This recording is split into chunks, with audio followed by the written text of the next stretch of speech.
Alrighty, where are we? Are we on? Are we here? Oh, look, there we are. We're live. Good. Friday morning. Good morning, everybody. It is the weekend, baby. I haven't said that in ages. And I Feels mean, good. I haven't been here on a Friday in ages, so I haven't heard that in a Leigh-Ann, long time. The whole reason we moved the show to once a week was just so that you could come in for that first hour and have less traffic. Friday traffic is completely different to Monday. I've told you that I've arrived here before great, with huh? my boobs hanging out of my bra from all of the dodging that I've had to do, and it's like an obstacle course getting here. No wastepreneurs today, no stray Nothing. cats. How lucky for you. See, it's Smooth. worked. It's all worked out. The universe is, it's now working in our favor. This is terrific. Thank you. This is very good. All right. Where is everybody? Well, our president is in Japan. Oh, yeah? Yeah.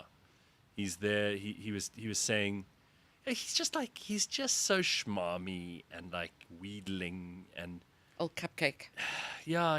So he says to the delegation at some trade federation or whatever he's meeting with, they're probably like, oh, these guys are good. No, see him one more time. I could kill myself.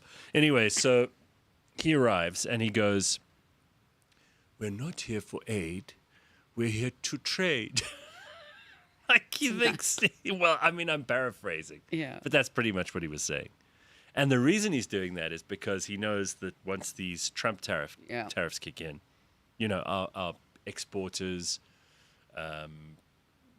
prices in this country, all sorts of things are going to be affected horribly. I mean, we spoke to that guy from that company in the Eastern Cape who manufacture all that stuff in the automobile sector. Yeah, it's just it is a disaster, and it's all self-imposed. It's like this has been done because our government couldn't get to the negotiating table on time. So now they're trying to patch it up with him flying to Japan and everything. It's just crazy. So that's where he is. We're here live on a Friday morning. What can I tell you? We've changed show them the whole studio thing there. Let's see what that looks like. There we go. Look, it's got a nice morning skyline. It looks great. Huh? What do you think, James? I think it looks fair. Oh, there we go. James is back, by the way. He's back from his trip to Jeffreys Bay. We're visiting the one traffic light there, which is just wonderful, isn't it? I love Wonderful Jeffreys place. Bay. You like it? Yeah, not in the peak season. No. Off season. That's why James goes in the middle of winter. Yeah. When no one else in the world wants to be there, like the shittiest time. But that's when he takes it to go there. I don't know. It does feel this week, and I don't want to jump the gun here. Does feel like I don't know if you should. no. It feels like I kind don't. of summer's peeping through a little bit. Yes, it does. It fees good. It was 27 degrees yesterday. I was in a t-shirt yesterday, man. I've been in a t-shirt for a week awesome. Love it. Yeah. So I'm hoping that'll stay the whole way through the rest of August into September. Although I know there's always like an ugly, mean, witchy kind of grab you by the balls. Augusty, windy thing that's happening. still going to happen. I just don't want it to happen too soon. So I had either a cold or flu or whatever, but Sunday, Monday, Tuesday, Wednesday I was kind of on the route to recovery, and then yesterday I was fine. So it's just as well we didn't have like 3 shows this week, because I would have missed 2 anyway. But I blew my nose so many times that my nose went all red, like the red nose of an alcoholic, or Rudolph the Red-Nosed Reindeer. Yeah. You could be more cheery about that one. It was not a good look, hey? I was like, I looked like an Asterix cartoon. And it becomes painful too. Oh, God, well, that's exactly you what get happened. those soft tissues for nasal issues. So I looked fantastic. Anyone who saw me on those 3, they're like, what the hell's up with that guy? There's also a weird gastro thing going around as well. All right, pooing. Have you Both had ways. that? Not me, family. Yeah. Thank God you didn't. Yeah. I brought it here this morning. I thought I had it one morning, but it That was disappeared just a by fart. lunch. It was just a fart. All right, we've got to talk about this picture from this week while we're talking about newsy stuff like where our president is. Well, the president of the United States on Monday, he just summoned all the leaders of Europe.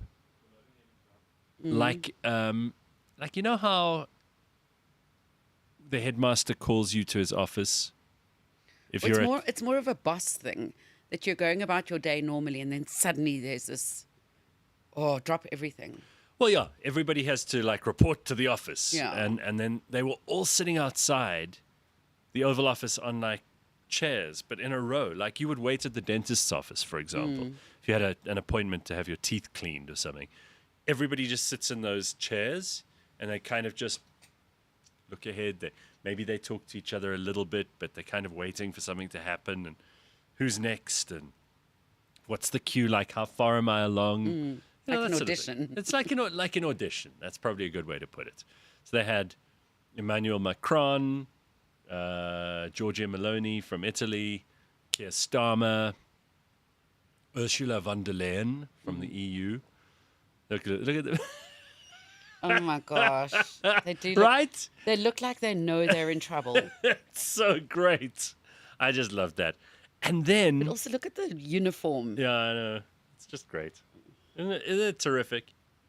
You know, people think that power is a made-up and performative thing. But these people in that picture, they all know which dog bites and which dog barks. They've all got right? stomach cramps right now. Oh, for sure. One of them's just... And they're all there because they're going to try and discuss the plan for peace. You remember Trump met with Putin in Alaska on, I think it was Saturday or Sunday. And like literally 2 days later, he summoned all these EU leaders, including Zelensky of the Ukraine, to the White House. And then he said to them, guys, this is how it's going to be. This is what we're going to do. Now, there's a lot that's still up in the air. We don't know whether he's actually going to be able to pull this off, whether there's any deal in the making at all. But it certainly feels like there's a lot more urgency. Apparently, during this meeting, while he had all of them arranged in seats around his desk in the Oval Office, he took the initiative because someone said, well, how about if we do this? And he went, oh, that's a great idea. I'm going to call Vladimir Putin right now. So he like walked out in the garden on his cell phone, called Vladimir Putin, apparently threw the idea against the wall, saw what happened. And this is the kind of thing, because one of the European leaders said to him, well, you know, we can certainly look at doing that in a month or two. He's like, in a month or two? Yeah, how many people are going to die between now and then? He wants to sort this out. Now, whether you like Donald Trump or you don't, and many people don't like him for all kinds of reasons, some of them are quite valid, you have to admit that it's abundantly clear the guy does not like war. Like, he's just totally, totally anti-war. Anti-war is a good position, you know? Turns out that's quite popular. Yeah. Well, he's obviously seeing the bigger picture and the effects that it has on things that are important to him. Yeah, but it would be really nice if he could just help stop that war. And I think it would Do you think he's I think it would stopping be- it to save lives, or do you think it's to save his own agenda? If lives get saved, does it matter? Like, you can look at this either way, right? You can look at it from the position that you are now. Is it about his legacy, ego? I'm the great deal maker. You know, it could be. But if it saves lives, isn't that okay? Oh, yeah, of course. Then it's fine. Then we must all accept that that's Yeah. all right. Even Hillary Clinton came to that very strange conclusion because she said, sure. I mean, Hillary Clinton, not a fan of Donald Trump, right? She said, if he pulls this off, I myself, this is Crooked Hillary, I will nominate him for the Nobel Prize. Wow. Crooked Hillary. How bad? Yeah, big statement. Here is a video. I've got to show you this. Have you got that video of that old lady?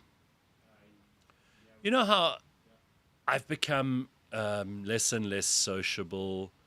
I'm trying again. You know, I went out for a lunch on Wednesday, which was lovely. I've been seeing a lot of the family. I've invited a friend and his wife for dinner next week. I'm getting out there and doing things. I'm not being totally boring. And I think winter makes all of us a little bit, Yeah. you know, You just- less social.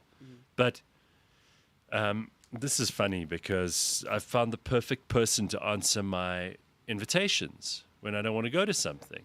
Oh, yeah? And this woman is just perfect. She didn't audition. I don't know her, but I'm going to find out where she lives, and I'm going to hire her as a Is permanent. it AI or? No, it's a real person. Oh. Yeah. someone's gran or whatever, but she has let's just say she has the perfect way of dealing with an invitation. So have a look at this. Oh, you still busy? Yeah. Okay, so new set, new show, same bullshit. It's just terrific. Some things have to stay the same. Speaking of things staying the same, Dr. Hanan is still on the Friday show, so he's going to be with us at 6:45 as usual. Very important not to upset the lunatic asylum, right? No, you can't. To keep the one thing you know about the crazies is they know what time their pills arrive, they know what time supper is, they know what time they open the bars. You know, they got to keep those crazies happy. So we have our own live-in psychologist, Dr. Hanan Bushkin. He's going to be on at 6:45, just like he used to be on Mondays, except now we've moved it to Fridays. Okay. Everybody on board. Everybody okay? Are you in your padded room? Good. Okay, that's terrific. You know, we really need lunatic asylums. We still have them, but they're... No. We need more and bigger ones. Why do you laugh? Did you remember? Because I drive past Tara every day. Yeah, but that's not a lunatic asylum. Gareth, I don't want to say, but anyway. And They I used to always treat remember people who had anorexia there, for heaven's sake. my brother years ago was driving near there because, you know, it's like a shortcut if you don't want to go on the main roads. Yeah, sure. And he was going around a traffic Valuable piece of circle. real estate, by the way. That must be some of the most expensive property in the world. Absolutely. I would bulldoze those fucking lunatics right into the ground. And You've just said we need more asylums. yeah, but we build it far. Listen, build it out in the Karoo for all I care. We don't need them nearby. He was driving around a traffic circle and a woman plowed into him and basically wrote off his car.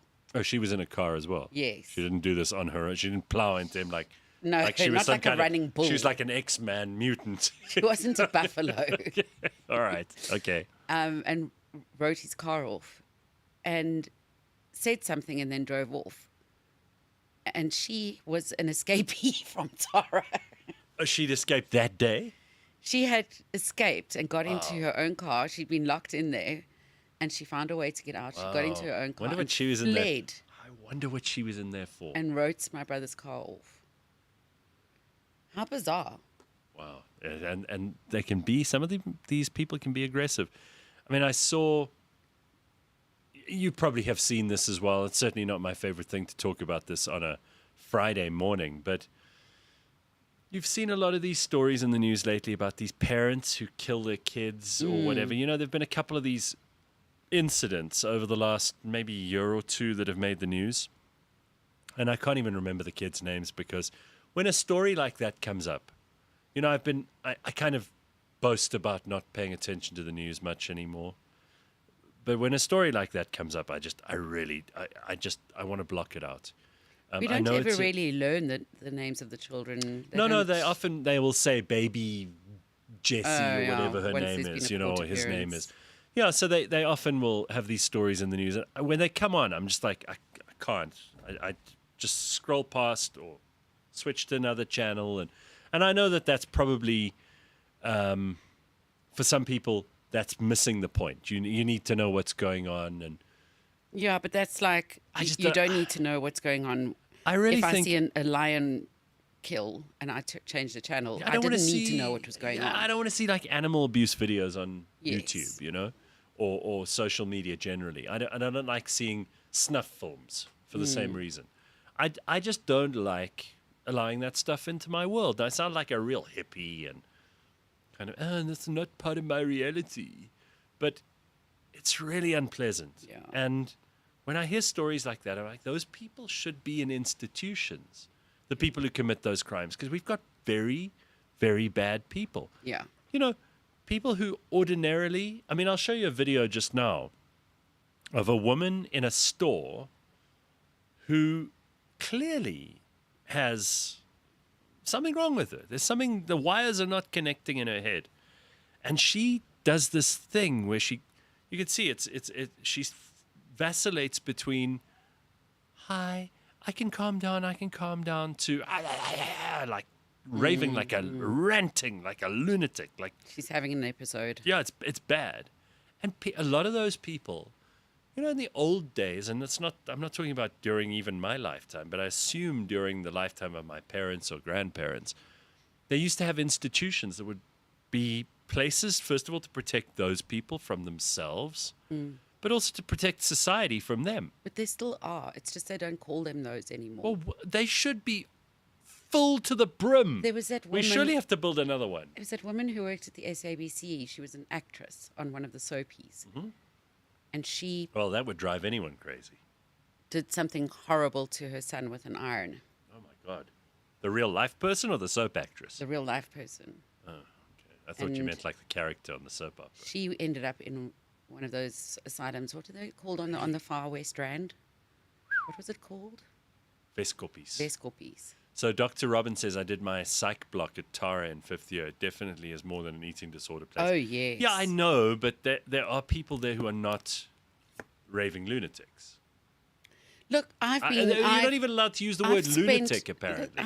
I've been in a psych ward before for 3 weeks. Yeah, but that's where you should be. That's exactly my point. Like we people like you roaming the streets, it makes I it did very my unsafe time for the with rest of us. A woman who just burnt her house down. It was you. No, it was Yes, definitely you were wasn't. the person. She was the one kicking my table and Then telling why, me, screaming at me to stop I've snoring. known you a long time, all right? Why the one time we went for breakfast after the show, did you have a box of matches? You kept lighting them and putting them in the ashtray. Why was that? That was exactly Come around on. that time that the friend's house caught fire. Yeah. I know what I'm dealing with. Anyway, No, okay, yeah. so here's the crazy woman. I actually wanted to save this for Dr. Hanan, but you know what? Sometimes, if you're here, I'm here, let's start the day. Let's go. So here's the crazy woman in the shop. Can I put my hand on you? No. Tatanka! Okay, you need to calm down, or you're gonna end up at the jail. You're gonna end up at the jail. Okay, well that's great. Then I'll have a day off, I guess. What do Trying I to be gotta reasonable say with you. to make you get out of my life? I have the power! I have the power of Baraboo! I can sue Baraboo! The Ottawa will sue you! Are you gonna listen to him or not? My husband will sue the Baraboo! I will die for what is right! My brothers! Time to leave. Are... Time to leave. Okay, I'll listen to you calmly, I'm sorry. I'm gonna take you to jail for disorderly conduct. Try it. I dare Is that you. what you want to happen? Then Don't calm make down. me say it, but I will curse you. I'm suing you. Relax. Don't. Get your hands off me. Don't. Please be gentle with me. I am pregnant, God. An Egyptian baby. I have a Navajo baby in me. I have a mixed breed baby in me. Amanda, hop in. Go. You are going to purgatory. You are on the purgatory list. Sure, she's spitting venom. Yeah, but that kind of person should just be put in there. I mean, I don't know Listen, if you she's also don't crazy. mess with a pregnant woman, you know? Yeah, but I don't know if she's crazy, but that one, she should be locked up. If you behave like that in public, you should. There should not be a reason for the rest of us to have to tolerate that sort of behavior. So what they did with women like that is they would give Just them women. a Men as well. hysterectomy. Yes, because they were hysterical. Because if they're being hysterical, they'd Yeah. remove their womb. Well, it will certainly calm them down. I'm not saying I'm for it, but it would certainly calm a lot of people down. I mean, the anesthetic, having a major part of your body cut out. I'm in favor of lobotomies too, I've always been. Those are not very safe. They did that with Rosemary Kennedy. Yes, they did. My favorite version Didn't of she that used to story. fondle someone under the table? Yeah, Rosemary Kennedy was the eldest daughter of. This is such a great story. So, Joseph and not Kathleen, Rose Kennedy, the mother. Their eldest daughter was Rosemary, and she was born with some sort of intellectual disability. And they decided to lobotomize her. It was at the time they were doing that as a kind of experimental treatment. Well, like a groundbreaking. Yeah, they would essentially sever the frontal cerebral cortex from the rest of the brain, which makes you into an automaton. You don't have highs or lows. You don't have feelings really. You're just completely numb. Completely immoral. Of course it is. It's horrendous, but it's a great story. It makes me laugh. Oh, Lord. Call me what you will, but she was a problem. So before they gave her the lobotomy, she would be invited because the Kennedys had like 20 children or whatever. They were breeders. Jesus, no, well, they were Catholics in the 1920s. There was nothing else to. Rose, what's on the television? Oh, we don't have television. Rose, where are the board games? Oh, they've been put away, the board games. Rose, what are we having for supper? Oh, we've eaten already. All right, Rose, I guess we'll make another child. Anyway, so that's what happened. Rosemary was born with this, she was like rambunctious. So she would sit at the dinner table with the rest of the Kennedy family. He was the ambassador to Britain under the Roosevelt administration, right? Quite a big job. So Court of St. James, you got fancy guests coming to your American ambassador's house in London. It was a fairly important job. And Rosemary would do stuff like start fingering herself at the table. So she'd be like, while she was at the dinner table. And can you believe that, Flex? Can you imagine someone at a fancy white tie dinner, like a, embassy ball, and Rosemary Kennedy's busy, like, having a go, man? Oh, no. So they said no. No, look, I mean, imagine you. Yes, I find it most invigorating. Oh, so gross. Anyway, so Rosemary, they decided, Joseph, the dad, the ambassador, father of JFK and RFK and all the rest of them, he decided, no. Off with her head. We can't have this. Off with her brain. He's like, yeah, but she's embarrassing me. Oh, I'm going to do something about it. So he took her to some doctor who was experimenting with this stuff. And he lobotomized her. It was one of the first, certainly one of the first kind of famous cases of this. They tried to keep it very hush-hush. Are there photographs of her after? Yes, and she died in the early 2000s. So she lived a long time after the lobotomy. I mean, she was the eldest daughter, right? I think she outlived most of her siblings. What a life. But she was just like a vegetable. She would just sit there and like... In fact, she was part of the motivation that her sister, who became a Shriver and was Maria Shriver's mother, she started the Special Olympics. Oh, I see. As part of her motivation for what they did to Rosemary.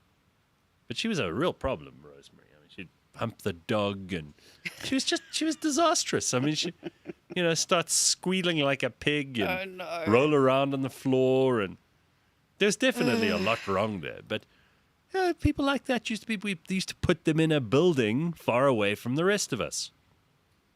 Yeah. No, now they're right in the same hospital as you. That's not acceptable. I mean, if when I say they, I mean the likes of me. Yeah, I know. I mean, I would be terrified to be in a hospital ward with you. I'd rather go home and take my chances. It was a scary place. Yeah. How long were you in for? 3 weeks. God. Yeah. They give you a cup full of pills every day? Ooh, I was on a lot of medication. Well, it didn't fix you. I mean, It did fix me. No. You need a lot of pills. I had just been through a major breakup. You need during more which pills. I'd suffered physical and emotional I know, abuse. but if you need pills, I'll witness. I'll go there with you to the psychiatrist. No, but they did. We'll get you a whole bunch. They wanted me to partake in daily activities. Ritual sacrifice. Where you coloured in or you made freaking mosaics or butterflies or something. And I said, there is no way I can't I'm imagine doing you that. doing the colouring in. I took in my laptop and I worked the whole Right. way through.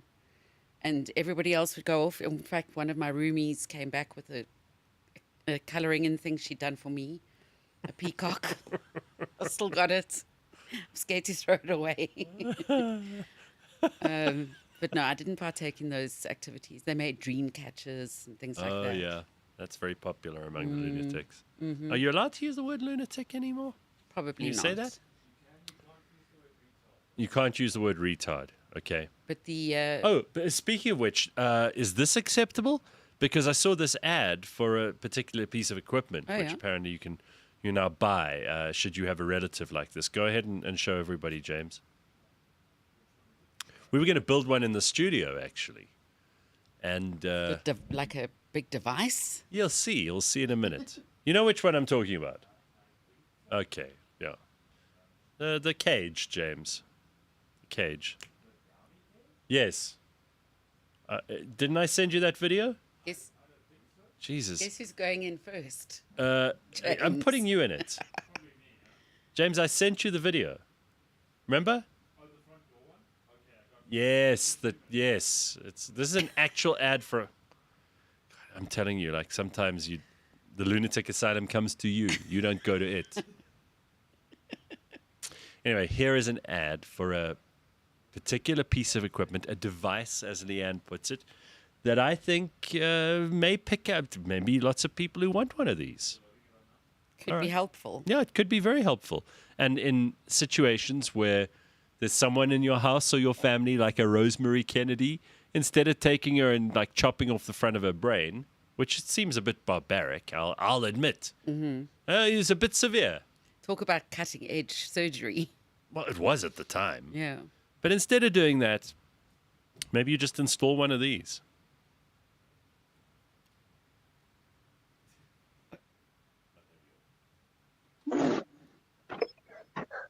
Are you tired of your tard escaping all the time? Keep that chromosomal hellspawn contained with a tard cage, humanely designed with anti-tard rage technology. You'll be glad you purchased.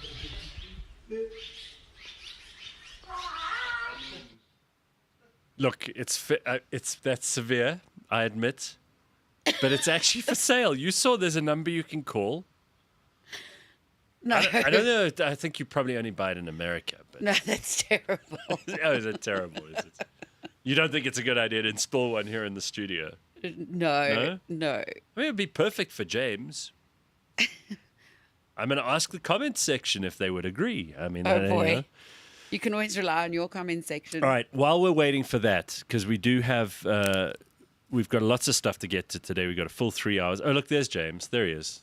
See, you can see James on the screen. And can we hear you? Okay, good.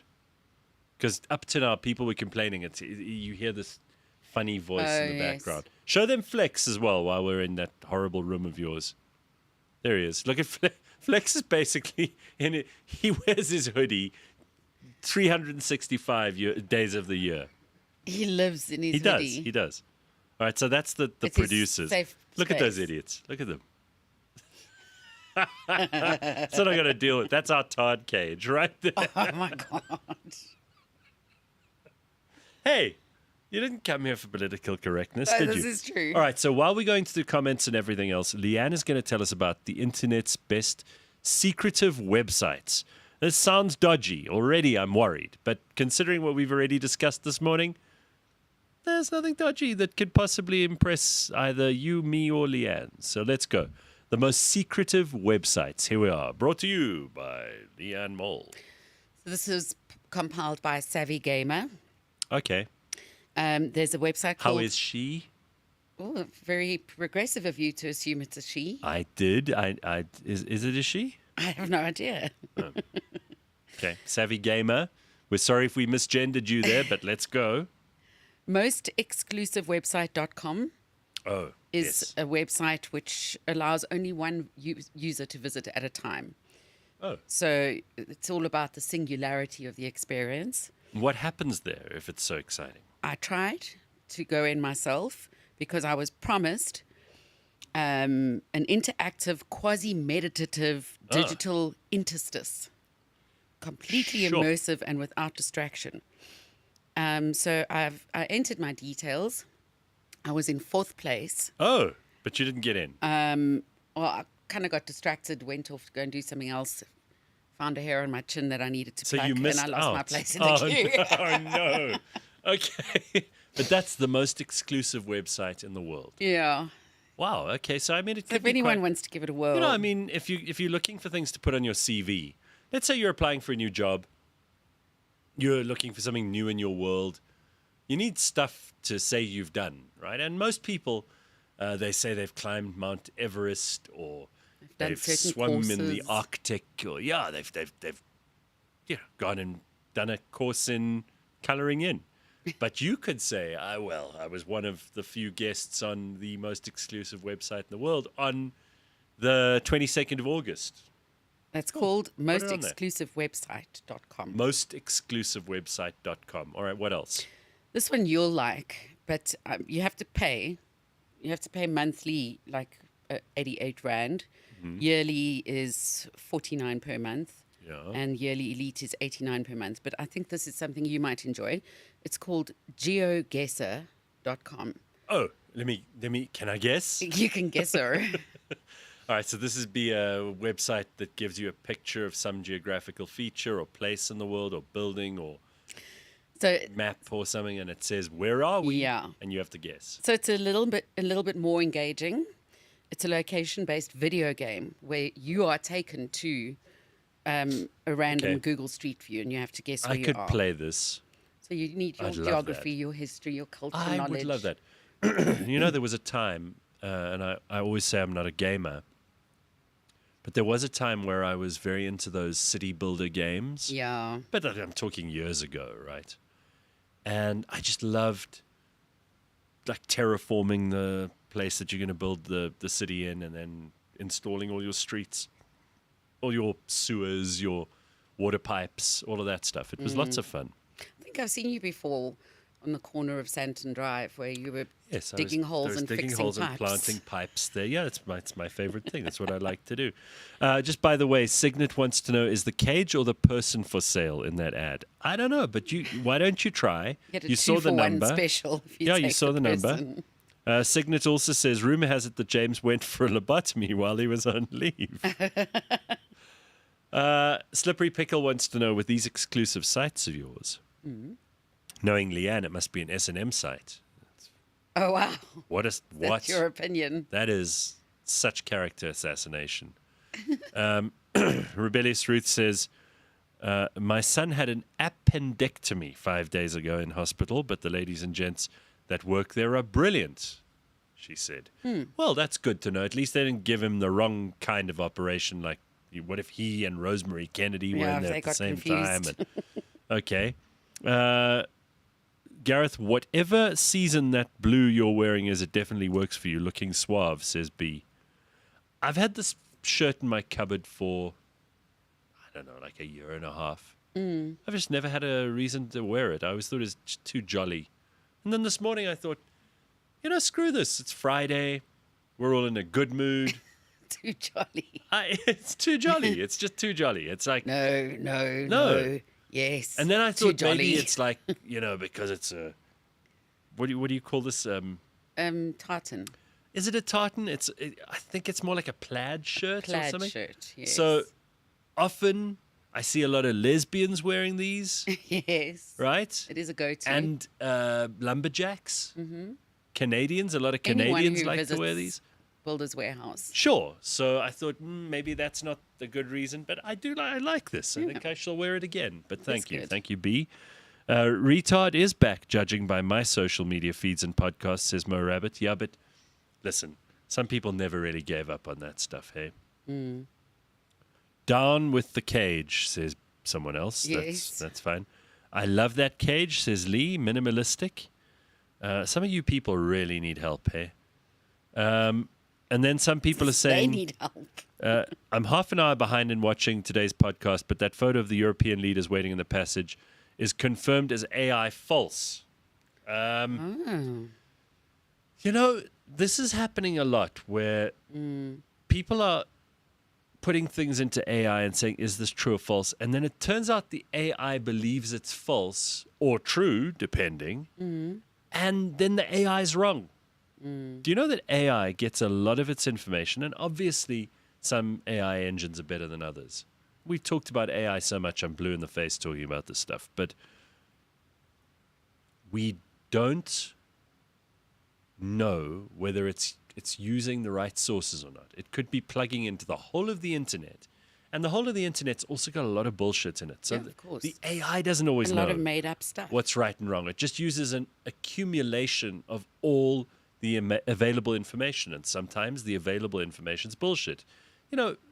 Some absurd figure of something like 30% of Americans that were asked about this believe the moon landing was fake. I mean, That's a lot. 30%.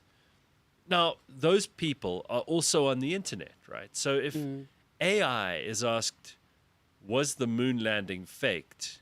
And it happens to scour the wrong parts of the internet, or it in some way weighs that part of the internet more heavily. Let's say, one person who's a flat earther is otherwise regarded quite highly in the scientific community. I mean, I'm taking the most bizarre and ridiculous example. And AI happens to grade that article above some other article. Maybe it's in the search engines, it's been heavily weighted or whatever. All of these things are manipulable. And then it decides, well, flat earth seems like a reasonable thing. You have to be able to apply your mind. Now, it is entirely possible that photograph is fake. That photograph of the leaders outside Trump's office. It's not important whether it's fake or not. That's how they behaved. And when they were in the room, in a photograph which I have of all of them sitting around his desk arranged in chairs, which you could see as a real photograph, it was released by the White House. They are all like at the king's feet asking for a pittance, right? That's what it looks like. Yeah. So you've got to be able to figure these things out on your own. Some of this stuff you'll have to do the heavy lifting yourself. There was a video AI's of, not going to help you, Rosemary Kennedy. There was a video of bunnies jumping on a trampoline that had everyone It was confused fake. at one time, which was fake. Look, a lot of the stuff on the internet, most people you meet are fake. You know, this is the Most craziest people's- thing, right? The way they portray their lives on social media is fake. Of course, everybody's like, we need more authenticity. Most people are incapable of being authentic because they're shallow, boring, uninteresting, dull people who don't have any opinions on anything until someone else tells them what to think. And most of them use ChatGPT. ChatGPT, should I drink water today? They do. This is what's actually happening. So a lot of shallow, stupid, inauthentic people are already basically like AI lying to you or like fake pictures or anything else. Just remember, everybody, it wasn't that long ago, and people over the age of 40 will remember that we used to have tabloid newspapers and tabloid magazines that used to print stories about people having alien babies. That was the People magazine. Right. I mean, not to growing discredit horns the out of their modern version. assholes and things. And we knew it was nonsense, but nobody My needed gran to... believed all of that. But your gran probably liked believing all of that. Gave her a Anything reason. that was in the People magazine it's was real. Fantastic. to It's her. entertainment. Yeah. Nothing wrong with that. But you have to realize there's always been fake bullshit. Doesn't matter. Whatever happened to MASH, my child? He's my only adoptive child, says limited edition. Actually, MASH is popping in today. And we're going to mix it up. So I see a lot of questions about how the show is going to work. It's none of your business. Either you watch, or you listen, or you don't. Just come for the party. Come for the party, stay for the food. That's the way I see it. I'll tell you how it all works. Come and watch. Come and see. Come and join in the fun. Rumor has it. Okay, no, people are still talking about James having a lobotomy. That's no good. The Zim newspaper stories were the best, Mo Rabbit says. Do you remember those stories from Zimbabwe? But about what was it? Local paper we had here too. Isolezwe? No. We interviewed the editor because they had stories of people, The Daily Sun? the Daily Sun, Yes. walking up the aisle and the bride's train of her Yeah. dress turned into a snake, Yeah. and how the congregation were screaming. And we were like, how do you write this shit? He's like, I write the stories that people tell me. Correct. Even if they... So he's not technically not lying. Of course. He's just writing the stories that people tell him. Those papers have always been there. Those people, the clickbait has always been a thing, even before we knew what a click was. Yeah. Okay, so let's get back into it here. My Zimbabwe, thanks, Mapelo. That's My exactly right. My Zimbabwe. Zimbabwe. What a tremendous source of news. We love it. We endorse them completely. That's real journalism. Yeah. Okay, what other websites you got for us? There is a very useful one, WiFox, W-I-Fox. It's not a website, but it's an app. Yeah? It's a continuously updated map of wireless passwords from airports and airport lounges worldwide. That's very handy. Updated in real time, verified by travelers, pilots, reliable sources. It's on the App Store and Google Play for $1.99. Okay. No in-app purchases or ads. And airport wireless updates are free That's for life. very useful. Okay, good. I have no TV.com. I have no TV.com. It's actually a really good collection. I went onto it of BBC-style documentaries. So history, physics, science, astronomy. Okay, it sounds good. And then there's Gutenberg.org, widely known as Project Gutenberg, which I've seen before, but it reminded me. They're keeping a record of every book. Yes, it's a library of over 75,000 free ebooks. Right. So basically, it's older works for which The classics and all of the that stuff. copyright has expired Sure. in the US. So you know the Brontes are suing them. Oh, really? Yeah, the Emily Bronte and her sisters. They're like, we've had enough of this because Oh, back in dear. the 1700s when they wrote their books, Yeah. Oh, yeah. they were doing it for the money. Those women didn't care about art, literature. They were doing it for the money. Like, where's my money? Jane Eyre. No, you can't write these things and then someone comes along a couple of years later, okay, a couple of 100 years later, and they Yeah. start printing your stuff for free. Don't help people by giving stuff for free. Don't No. let them learn. Must the world. always observe the copyright. Yeah. Whatever happened to the lady who had 9 babies at once, says Bitcoin Bot. Yeah, I remember. They still don't know whether that was true or not. Remember there was that fake story, or maybe it wasn't fake, Wasn't about that chick who gave birth to like 9 kids. not Octagon Mom, but that's 8 kids. I don't know. I don't know what it was. It was Octagon Mom. And Yeah. I've seen that she's still around. And there was even a fundraising thing they did for that mom. Remember? Anyway, am I the She's only still one who around. misses those Daily Sun Tokolosh stories? No limited edition, you are not. But there would Those be were actual amazing. pictures of weird things. Like, and in those days, you couldn't just like You couldn't generate it with. generate it Yeah. or go to stock images. Sure. You would have No, to no, no. credit them. So you'd have to make. You have to up. make shit up. You'd have to put a little hand coming around a box There's in a the middle purple of the night. light Yeah. and You have to some have bricks. Tokolosh footsteps out in the garden, and it was like that was real journalism. Randburg's son is great for tarred cage liners, says Jethro Hill. Oh my gosh. We've started a thing here. Luckily, we have to go to Dr. Hanan so we can stop this silliness. Are there any other websites you want to tell us about? Well, there's deepl.com. Oh my which- God, that sounds dodgy as hell. It's really not. What It's is an it? AI online translator. Okay. But this one translates entire phrases, idioms, and even slang. It apparently works way better than any other translator. Okay. And then finally, there is 10minutemail.com. That So- also sounds dodgy. You are given a disposable 10-minute email address after you visit it. So you can sign up for a website You know what and people then would do? never Oh, okay. I have thought to it was. see.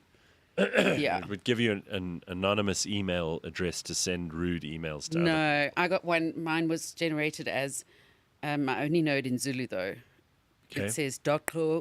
Kikik Gigelamkoko Dix Kemuj at favage.com. But Leigh-Ann, that is your email address. I've memorized it. That has been your email address for 15 years. Well, it was more than 10 minutes ago, so it's Okay. gone now. That is helpful. Then you don't have to subscribe properly to everything before you view a website. All right, very good. People are asking about Ben. Ben will be in just now, so don't worry. You'll still have your sport on a Friday. Very important. But right now, let us go to Dr. Hanan. Is he there? All right. Hello, Dr. Hanan.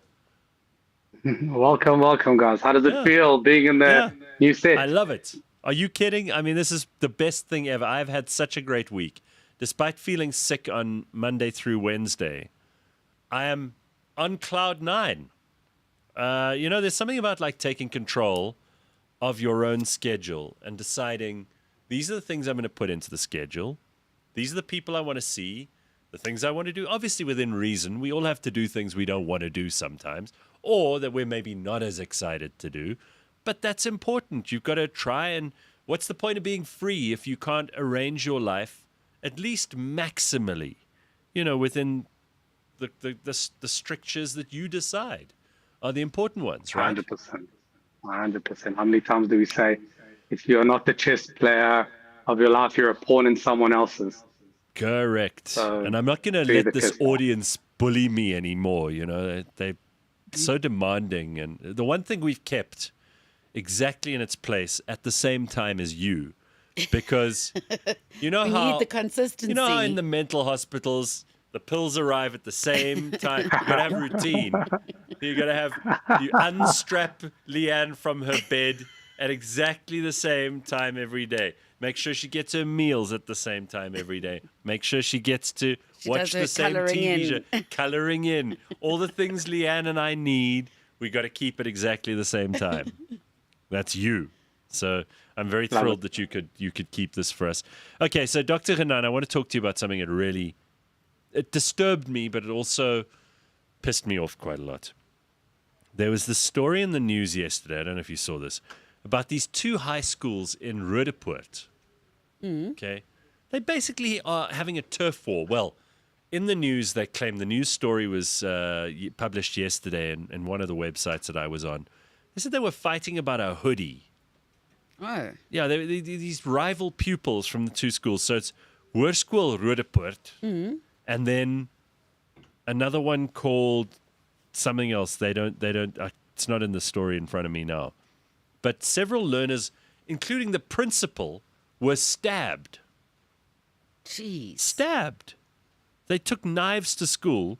Authorities have suspended those involved and promised tighter safety measures, while parents, educators, and community leaders warn that gang activity, social pressures, easy access to weapons are fueling a crisis that threatens to turn classrooms into battlegrounds.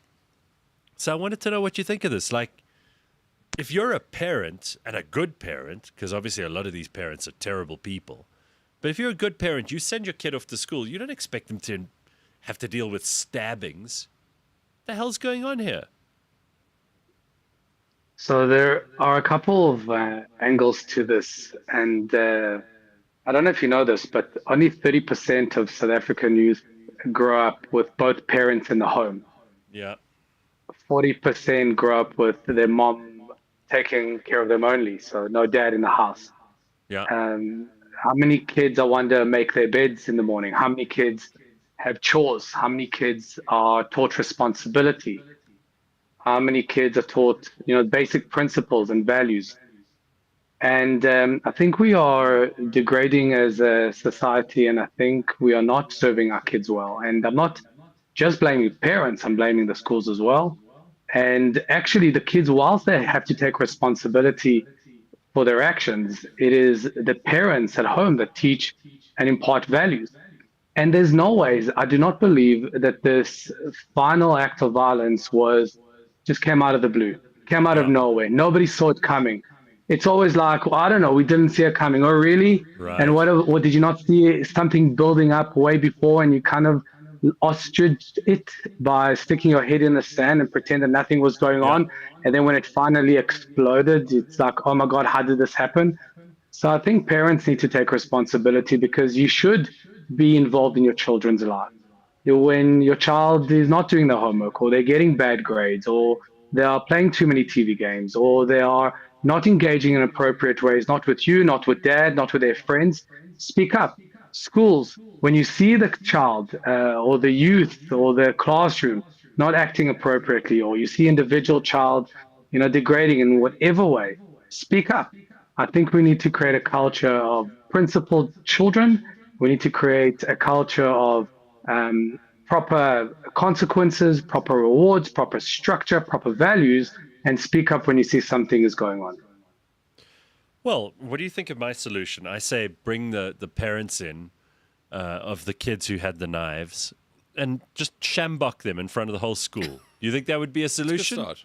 Ben agrees. Ben, you like that solution. Yeah, I mean, you got to start somewhere, Gareth. Yeah. I think all those points there are I mean, fantastic. shambok the parents. It is the worst idea ever. You've got to get Why, you've got to get the Leigh-Ann? ball rolling on change. I think. Leigh-Ann, why do you always stomp on my ideas? Dr. Hanan will tell you why.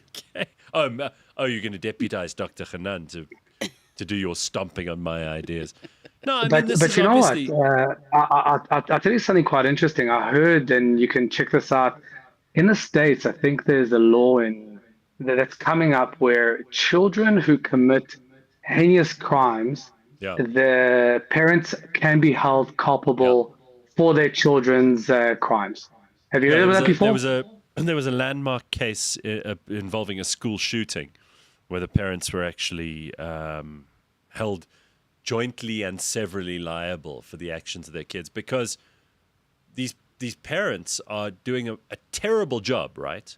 Ben, you've always Just said this. irresponsible. Ben was ahead Just of irresponsible. Yeah, I mean, Ben was ahead of the game on this one. He said years ago that if you are under the age of 16 and you commit felonies, your parents should be locked up with you. Yeah, because then they'll follow through on parenting. Yeah. It's like you're not allowed to 100%. drive drunk, right? I'm Yeah. not allowed to open up a firearm. So why must you release an absolute toxic waste of a child that you've done badly on into the world to go and ruin their day? Yeah, I mean, it's a fine line, right, Dr. Hanan? I mean, I'm not saying obviously... I'm not saying it's a perfect theory. No. And obviously we're talking about, shambocking the parents in front of the school. But the reality is, what you said at the start of this discussion, you said we got thousands, if not hundreds of thousands, if not millions of kids in this country who are raised extremely badly. Sometimes it's not the parents' fault, but mostly it is. And I think that once it gets to the point where the kids at the school are so ungovernable that they are stabbing each other and getting knives out. By the way, the headmistress of the one school was stabbed while she was trying to separate kids.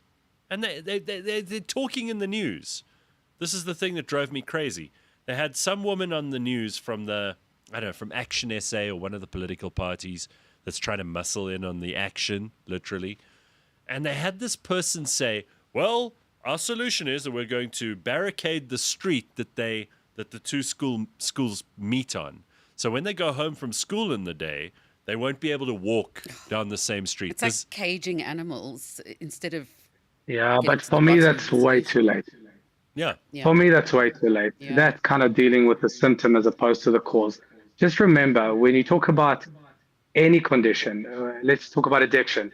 Nobody on day one becomes a drug addict. Nobody on day one smokes 20 cigarettes a day. Nobody on day one, starts becoming violent. It always starts with one cigarette. It always becomes with one drink. It only starts with one line. It only starts with, biting a kid at school when you're 3 years old, and nobody says something, and that escalates to eventually you being a violent kid and being dismembered or rather excommunicated from the community. So the message for parents is pay attention, get involved. Sit down with your kids and have breakfast, have dinner, speak to your kids in the car when they're on their phone. Let them put their phone down. Start having conversations. So what did you do today? What did you learn? Share things with me. Who was kind to you? Who was unkind to you? Who is your best friend? Ask how many parents know their children's best friends are and what they learned at school. Can I tell you something? I watched a family the other day. I don't think they knew I was watching them, and it wasn't creepy or weird. It was in a public place. But I saw the It just mom. starts off with that I one saw the time. mom was on her phone the whole time. Forget the kids being on the phone. The mom couldn't even look at her kids or pay attention to them. She was constantly busy on the phone the whole time. These are the people who are raising the next generation. It's going to be a disaster unless they start paying attention. And you're right, pay attention to the kids. Pay attention.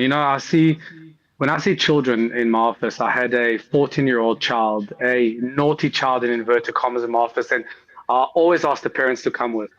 In this particular session, both parents were on their cell phone doing work while the child was sitting in between them having therapy. And I stopped it right there and then, because how do they expect, and most parents, I guess, expect me to take over and fix their child when they're not prepared to take responsibility. It doesn't work this way. Your child cannot be anybody else's problem or responsibility. You want a healthy child, model that yourself. What children do is they watch mom and dad and they copy, paste. Ask yourself, do you live in a world, do you live within habits, do you live with your husband or wife, and you emulate things that you want your children to become? If you are in a culture or you believe that your children should do what you say, not what you do, you are dreaming. You're living in fantasy world. It doesn't work that way. Children will watch and they will copy paste, and you are the model of what your children will become down the line. Correct. There we go. You see, that's why we have Dr. Hanan on. Yep. He's spot on. Can you imagine the parents of those kids who took knives to school? Imagine what kind of people they are. They're leaving it to the school to raise their children. That's the biggest mistake. But even worse, they expect it. Yeah. It's absolutely expected. Not my problem from the hours of 7 until 4. I mean, you know, Dr. Hanan, I'm glad Ben is here for this, and this is Friday. It's going to be a whole mix of things. Paternal. No, because Ben was basically... all of us parents sitting here. Ben was raised in the wild, Dr. Hanan. He was raised by wolves, and he still turned out all right because he had to teach himself. It was survival of the fittest. Yeah, well, like survival and a keen curiosity for knowing, I think, are the two things that got me through. But I'm an outlier. I wouldn't suggest my background. I mean, there are the rare occasions where an absence of paternal guidance or maternal guidance and a survival instinct kick in. But it's exactly what you just said now. The parents are the copy and paste template for the kids. And we've got a lot to answer for in this country. I know you're right, Leigh-Ann. We shouldn't knock parents when neither of the three of us, or none of the three of us are parents. But good cat parents, Ben and I. Well, I don't know. Your cats have always been a little bit odd. But I would listen, say, you know what? I'd say, Dr. Hanan, we're in a position where we can say we're objective. We don't give a shit. We don't have a dog in this fight. So we, as representatives of ordinary tax-paying society, shouldn't be lumped with your children and your problems. Don't send them our way. What have we done wrong? We didn't ask for this shit. You know, I always say, rather hear the uncomfortable truth than a pleasurable lie. Nobody's knocking parents. We're just stating that we have a problem. And let's just open up the conversation. Let's put that on the table as one of the perhaps causes, perhaps solutions. Nobody's blaming anybody, but we want a solution. We're not looking inwards. We're not looking backwards. We're looking at how to fix the problem. And if this is a way to experiment, maybe have a home where we teach consequences, where we have rules, where we teach values, we teach culture, we teach right from wrong. And when there's wrong, you get there are consequences. When it's right, you get rewarded. Let's just try that. And see what happens. Right. Okay, thank you, Dr. Hanan. King Clay says Dr. Hanan spitting facts. Absolutely right. May I also ask the level of rugby teams that those schools have? What do you mean, Ben? Well, are these kids playing sports? Are they engaging in combat sports, contact sports? Combat sports? No, I mean, it's fine. Well, they're definitely in combat sports. That's where you learn where the knives come in. That's where you learn real discipline, though.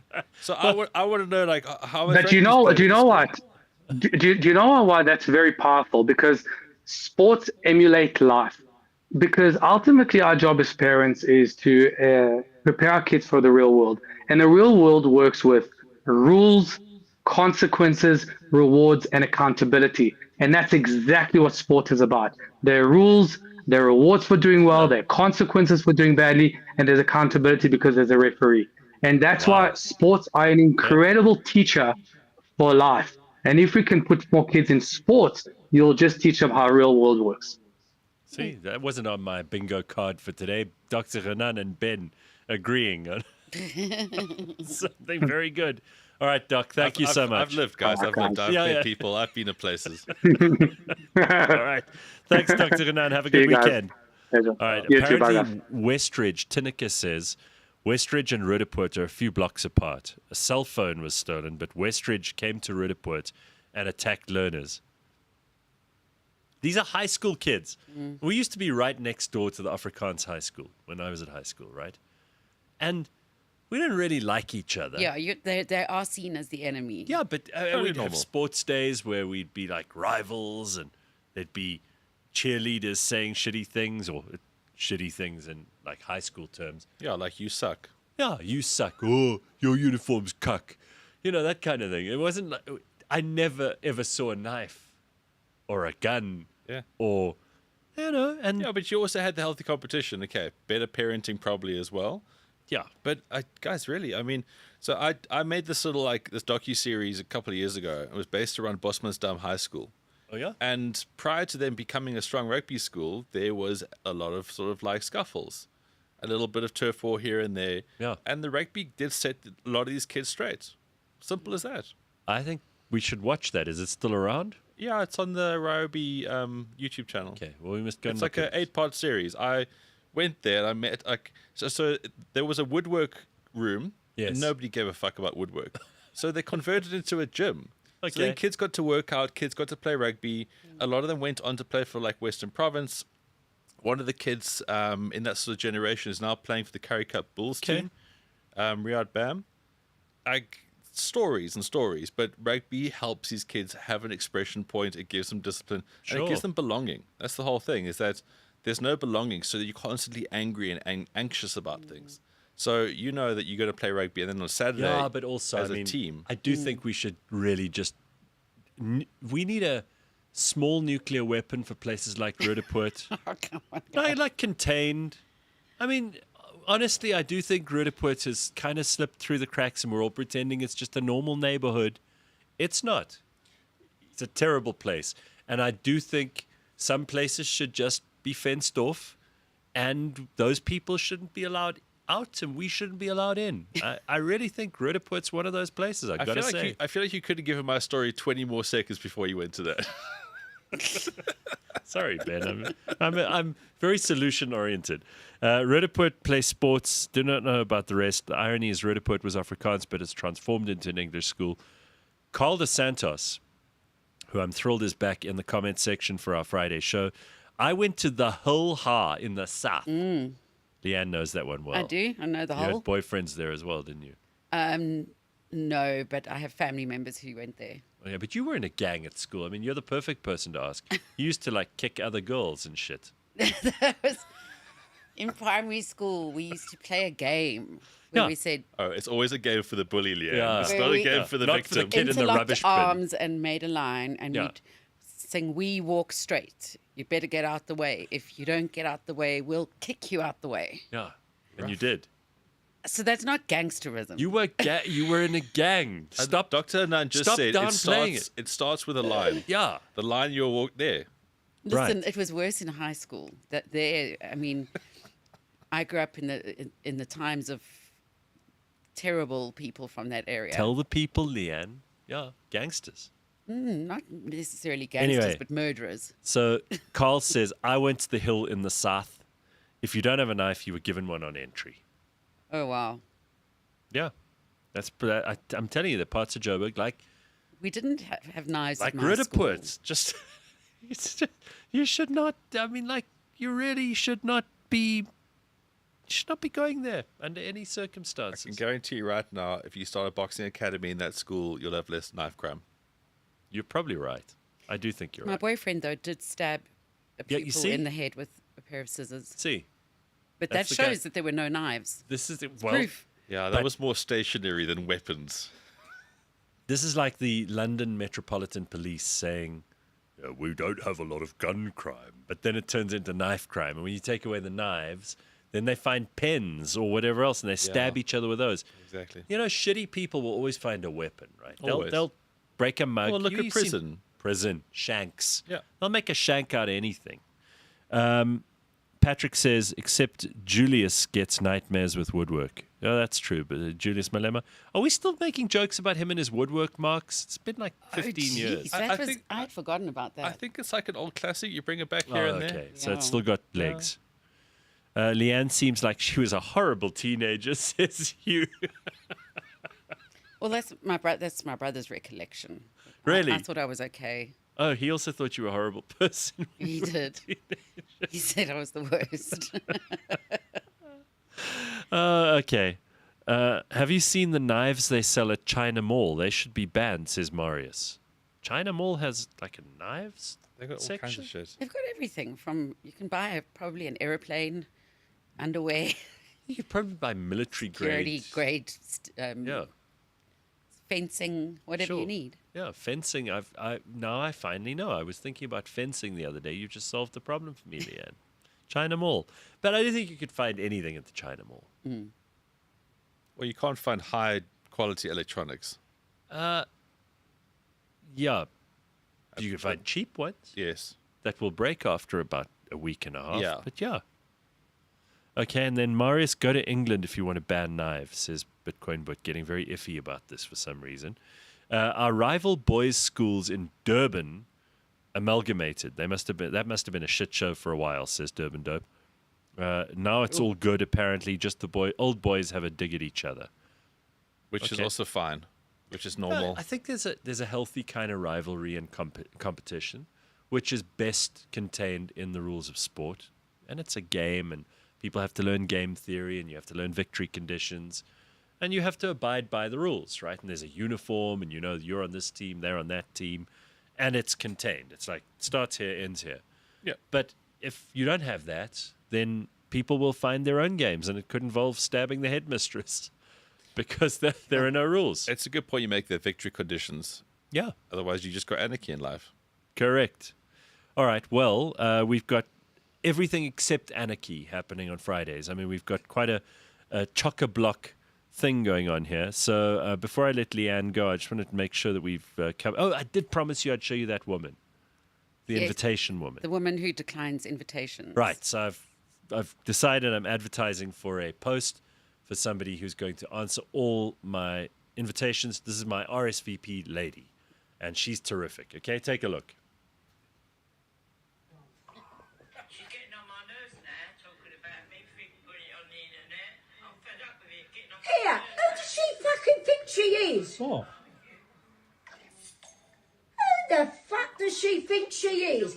I don't want to go to your fucking barbecue, darling, and I will put whatever I fucking want on the internet. I'll be putting a sight more.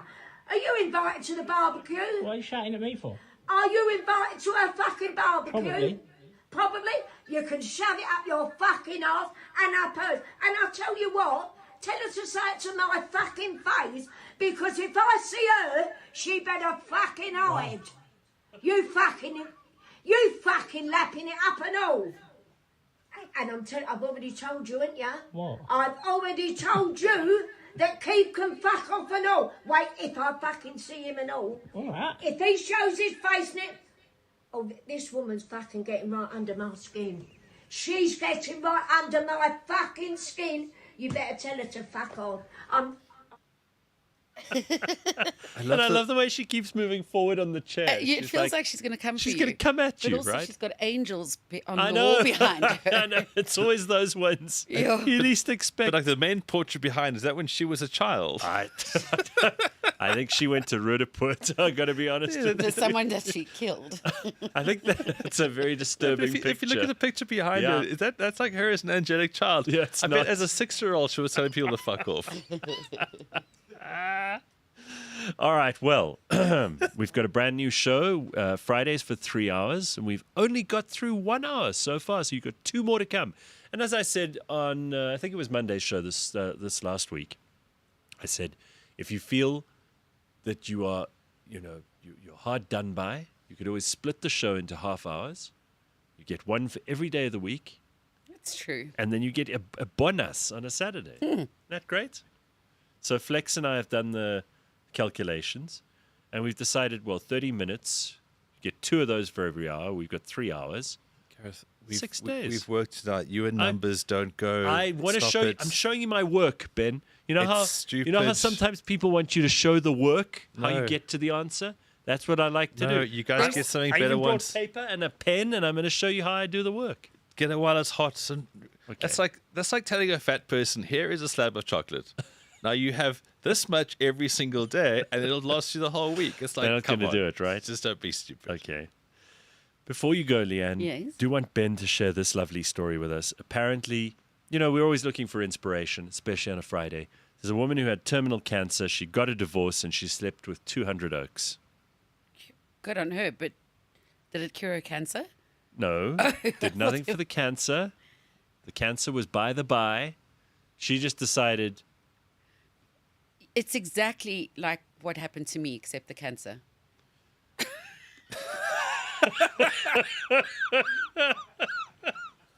Okay, well, we'll let you go then. Thanks. All right, have a happy day. I've got more men to do. You've got a busy schedule ahead. Jesus. Am I What just have you getting got? up What's and all this walking in front of shit your that camera? you carry? She's staying hydrated. Staying hydrated. She's got 2 bottles. I have a bag. James, show her where to go. Sell. I'm telling you, we should have put my desk on that side. Okay, you just walk past. Like, here we go. Like here, Leigh-Ann just grabs her You know, shit. Gareth, you make a Fucks very off. good point, but also where the hell are we? That is, It's the Santa of the future. yeah, that's how Santon would look if we didn't have the cuck government that we have. Ah, okay, Bye, that's Leigh-Ann. smart. Bye, Have a Leigh-Ann. happy Bye. day. Leigh-Ann was saying that the traffic on a Friday is much better than a Monday, and she's thrilled. So I told her that's the whole reason we're doing the show on a Friday. Yeah, She although believed I me. had some traffic coming in here. Sorry, do you want to just touch on that story about that woman who got Yeah. cancer? Oh, definitely. We're not leaving it at that. This is a real story. Yeah, it's a real story, but it's old now, of course. Listen, I mean, if you have terminal anything, which kind of all of us do because, you know, life is a zero-sum game. At the end of it, you know, we're all dying at a different rate, but you should fill every day with what means something to you. Yeah, I mean, absolutely. I'm I'm kind of not sure if she's an inspiration or she's just like Bonnie Blue. so I don't think it's quite the body blue because she didn't line them up. She had like what And she she's called. not doing it for clout. So she called it a sexual awakening, as all people try to do. They try to make it sound like it's something that's worth endorsing, but it's not. I mean, you basically threw it around for a bit. Sorry, let's not find her name here because Okay, do we know a lot about this woman? How old she is? well, she's dead now, Gareth. I mean, she got the Yeah. so her name was Molly Cocken. I'm sorry? Molly Cocken. You're joking. And so at the age of 33, she was diagnosed with stage 4 So breast she had cancer. cock in her surname. She did already, yeah. Stage 4 terminal cancer. And then, 33. So I know it's a cool headline. She got divorced so she could just basically throw a beef around. But her and her husband probably weren't on the best terms. And then she's like, okay, look, I'm She going to got die. a divorce. I'm going to die. We're not going so great. Let's just part ways now. Cool for him as well, I guess. Yeah, he didn't have to like nurse her or. Yeah. So then she and her best mates, she for 5 years, the remaining 5 years that she lived, she basically put 200 oaks away. Okay, but you say she had a friend, Yeah, I mean she was in the mix. So there's a show now. They've made a show on like Hulu. a Broadway show. No. Like an actual TV show. So Molly's story is called I'm going down the street today to fuck as many men as I can. I could write that musical. That would be hilarious. So for 5 years, where she went through these 200 oaks, there's now a series called Dying for Sex, and it's her story. And then she died at 38, I think it was. So part of me wants to be sad, and the other part of me is like, you go, girl. Well, it asked the question, if you were diagnosed right today, someone said to you, Gareth, you've got stage 4 ball cancer. Good luck. Like, what would you do? Like, what would your life be? Well, that's actually, I'm glad you brought that up. That's why we're doing the show one day a week. No, I'm kidding. You know, I love dark humor. No. I think I'd pretty much live the life I'm living right now. Well- I have a, you know, I spend a lot of time with family. I'm reading a lot. I'm listening to good music. I'm But you don't learning think interesting things. because there has been urgency about those you days think, that you you think enjoy. I'd have to speed that up? Well, I don't know. I mean, And maybe one of the things that people would do. I'm not forcing you into a plan. No. here. I'm So just- you often hear from people, well, I would travel to places that I really haven't been to and I want to see desperately. Bucket list. That's the whole point of a that's bucket the whole list. thing of the right? bucket list, yeah.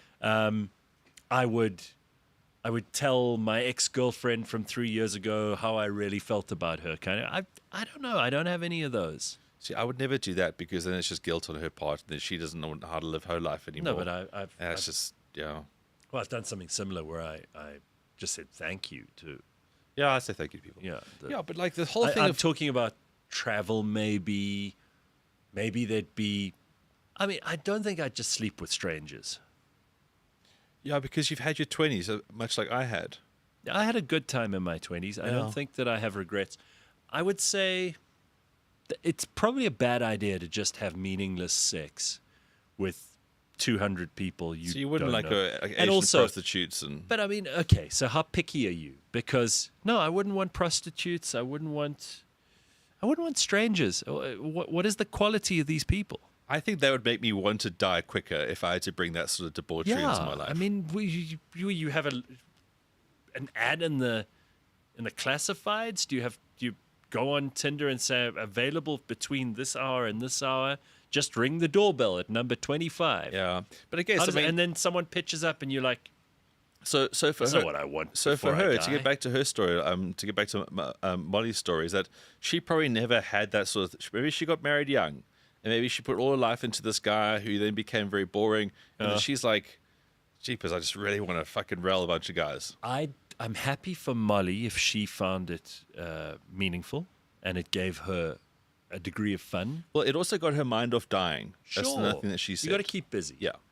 And I've heard this from, if people who lose someone or people who themselves are on their way out. You've got to keep your mind occupied. You've got to keep yourself busy. So if this is what Molly wanted to do, good for her. I'm just saying I don't think this would be my bucket list plan. So your 5 years with your ball cancer are just going to be you being you, and maybe with a touch more travel.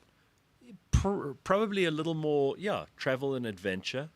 I would be even more picky about who I spend time with, because I do think it's about who, not about where or when. Yeah. And I think I would just do what I'm already doing. I pretty much say what I think all the time. And I see the people I want to see. It's whorish, not a sexual awakening, especially with that surname, says Vyasan. Yeah. Sounds like she got tons of divorce and divorce, says Carl. Divorce, Very then smart. divorce. Yeah, that's clever. It always goes back to, I mean, you've said this many times before. It's like, it just proves that when it comes to the sex, the women make the choice. I mean, the caliber of Oak probably wasn't high. She probably went to a lot of restaurants, picked up a lot of waiters. Yeah. Struggling actors. Yeah. That's, that kind of niche. Bitcoin Bit says if Gareth gets ball cancer, he's ending the show. Apparently, ball cancer, it's not one of the bad ones. You can have that sorted. You just have your balls cut out. Oh, Lance Armstrong. I mean, most guys that I've met in Johannesburg have had their balls cut out anyway, either by themselves or their wives or their bosses. So I think we've got an epidemic in Johannesburg. One place that people have got balls is Rudaport. Let's be honest. Mapello says, on Friday last week, I went out to meet friends at a lounge in Morningside. Lounge? Sounds dodgy. Someone spiked my drink and I blacked out for 8 hours. I woke up at home around 7 o'clock without my phone. Mapello, what kind of place was this? And who took you home? And how long have you known Molly? Oh, she's dead, you said, so it can't have been her. Yeah, Molly died a while ago. No, we won't blame her. But Mapello, that sounds dodgy as hell. If Gareth gets ball cancer, I love that this has become a subject. Carl says, if Gareth gets ball cancer, this will become a 1 hour show. For only that reason, I hope he doesn't get it. Thanks. Oh, it's called the Roman Lounge. Is that right? Slippery Pickle says. That sounds like you're going to get a sore bum. Yeah. Are you okay, though? I mean, in all seriousness, you blacked out for 8 hours? That's really Woke bad up without for your you. phone? At home? So you obviously had the wherewithal to know where you lived. Or someone does. And now someone else does too. That scares the hell out of me. I don't like that at all. Okay, Ben makes us feel sad and talk about Dricus, the box, and the floatiers. Okay, so let's get into this because Ben sent me a message on Saturday last week. So he was sad.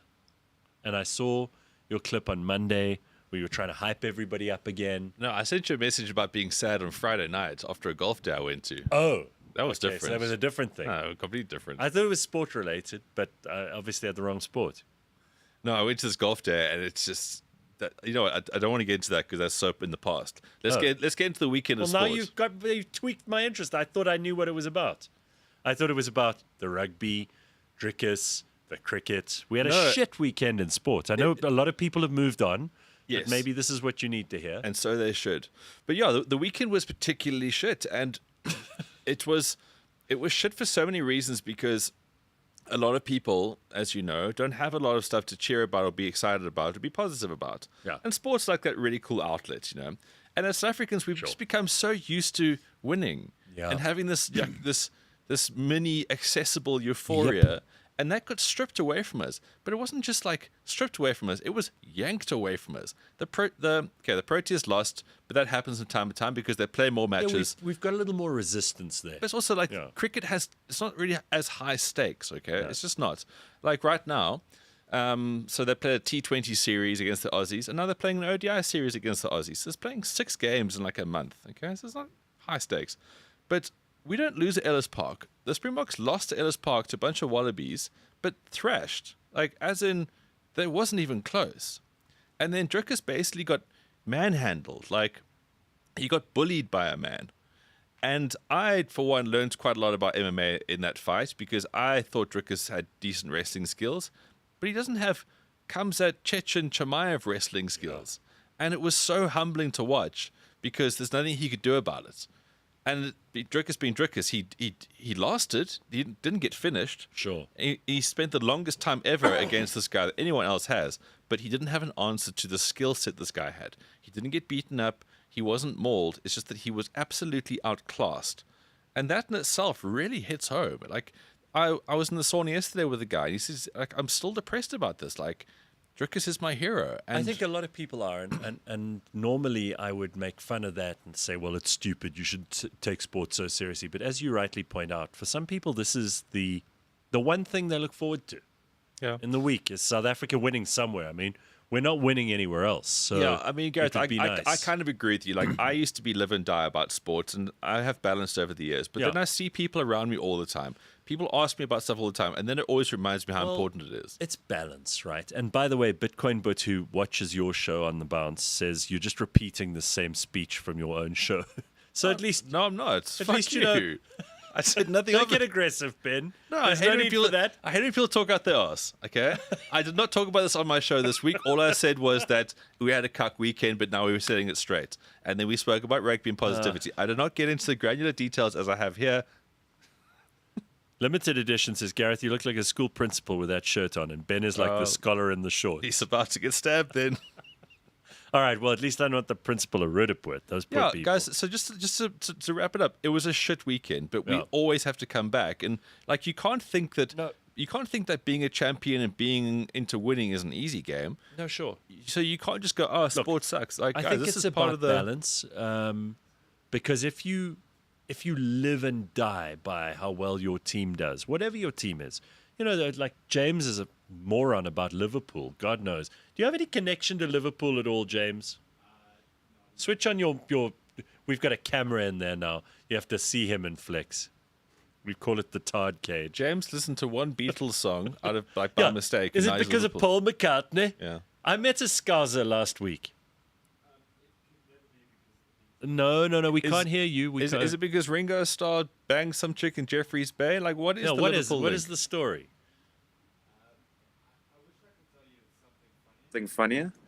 My dad went to Liverpool when I was really young, and he brought me back a shirt. And he brought you some merchandise. Yeah. And now but at least you've been loyal to that one team forever, right? I have, through thick and thin. Okay, so you're not a great example for what I'm going to say now. But anyway, No. I brought it up because you love Liverpool.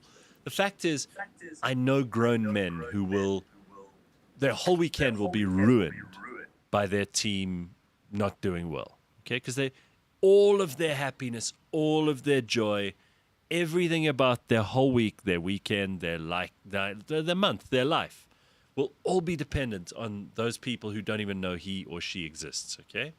Yeah, that's, but I that's mean, not good. People have the same if their wives are being cunty for a weekend, their entire life falls Yeah, in. but you are actually married to her.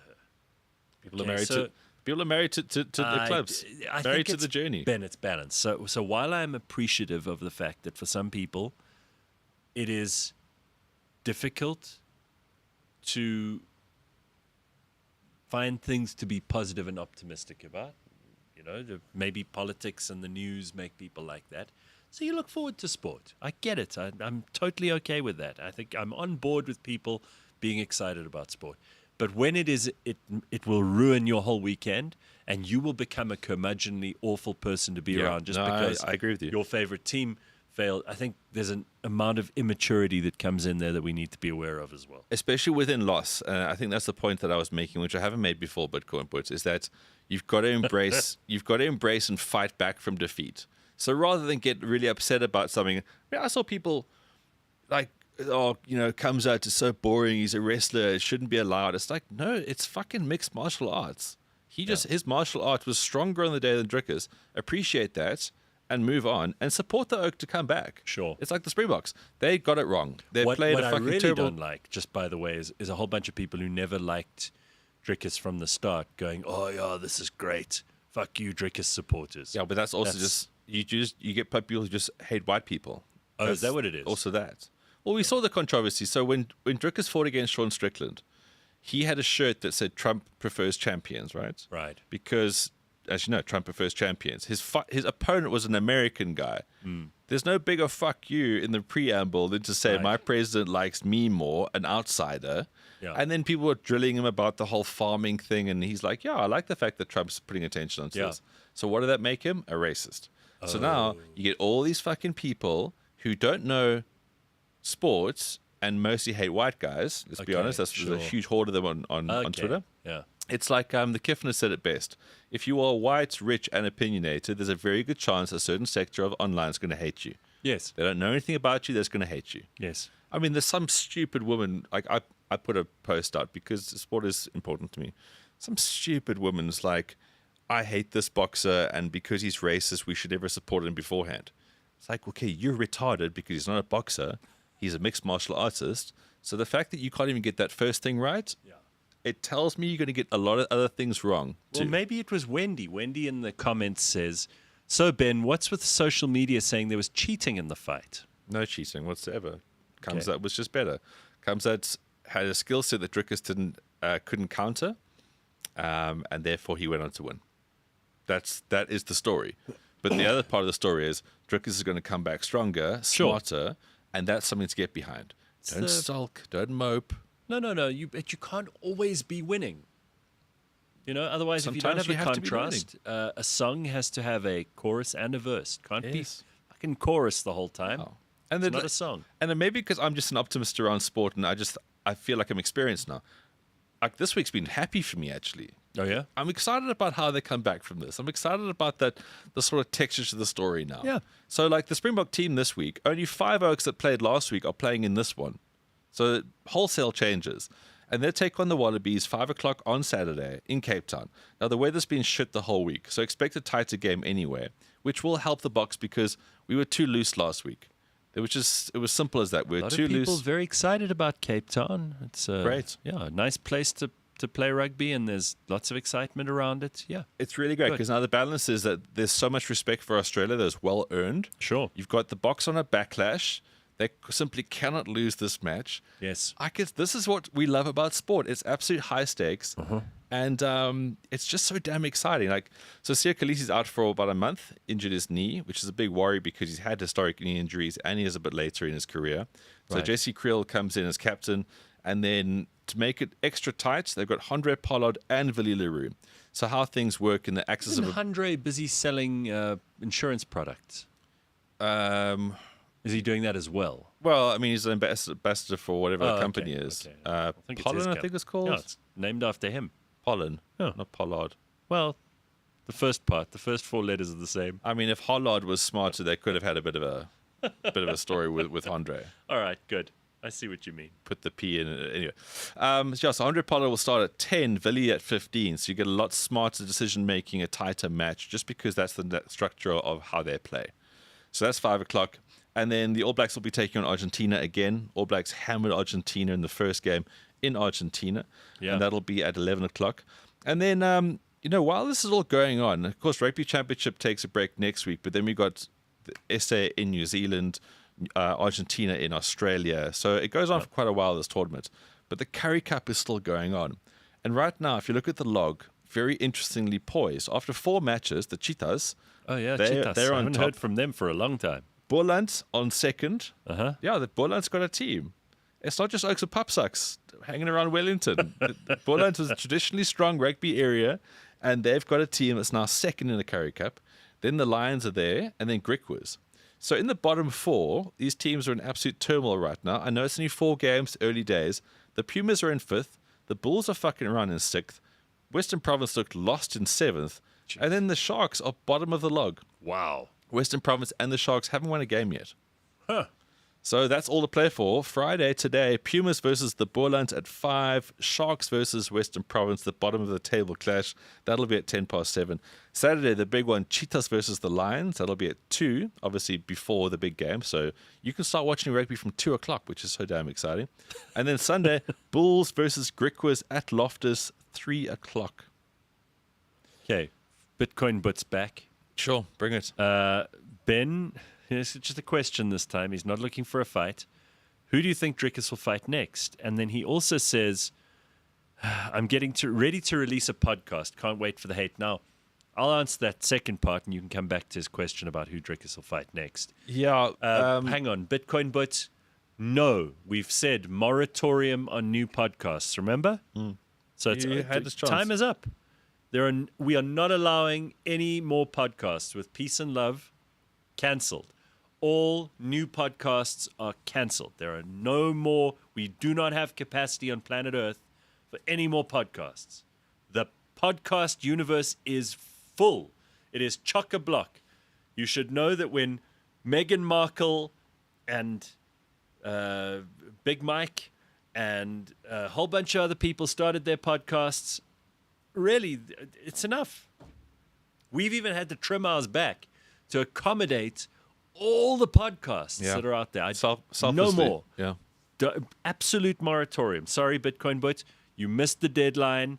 This is like getting your kid enrolled in grade 1 in Gauteng. It's impossible. Once your kid's not enrolled in time, you just don't get your kid to school. You have to homeschool them, or they have to go in the mines. That's all you got. Yeah. Those are your options. Just like that.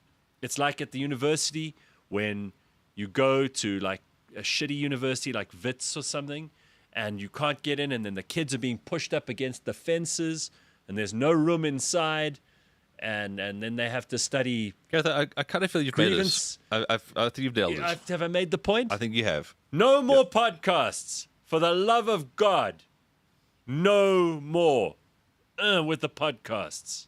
Thank you. Now, to your question from Bitcoin. It's very difficult to see who Drikus will fight next because he's not going to get a rematch with Kamza for 2 reasons. I think it would be silly to do so with the current abilities unless he has a wrestling masterclass that can condense 5 years into one.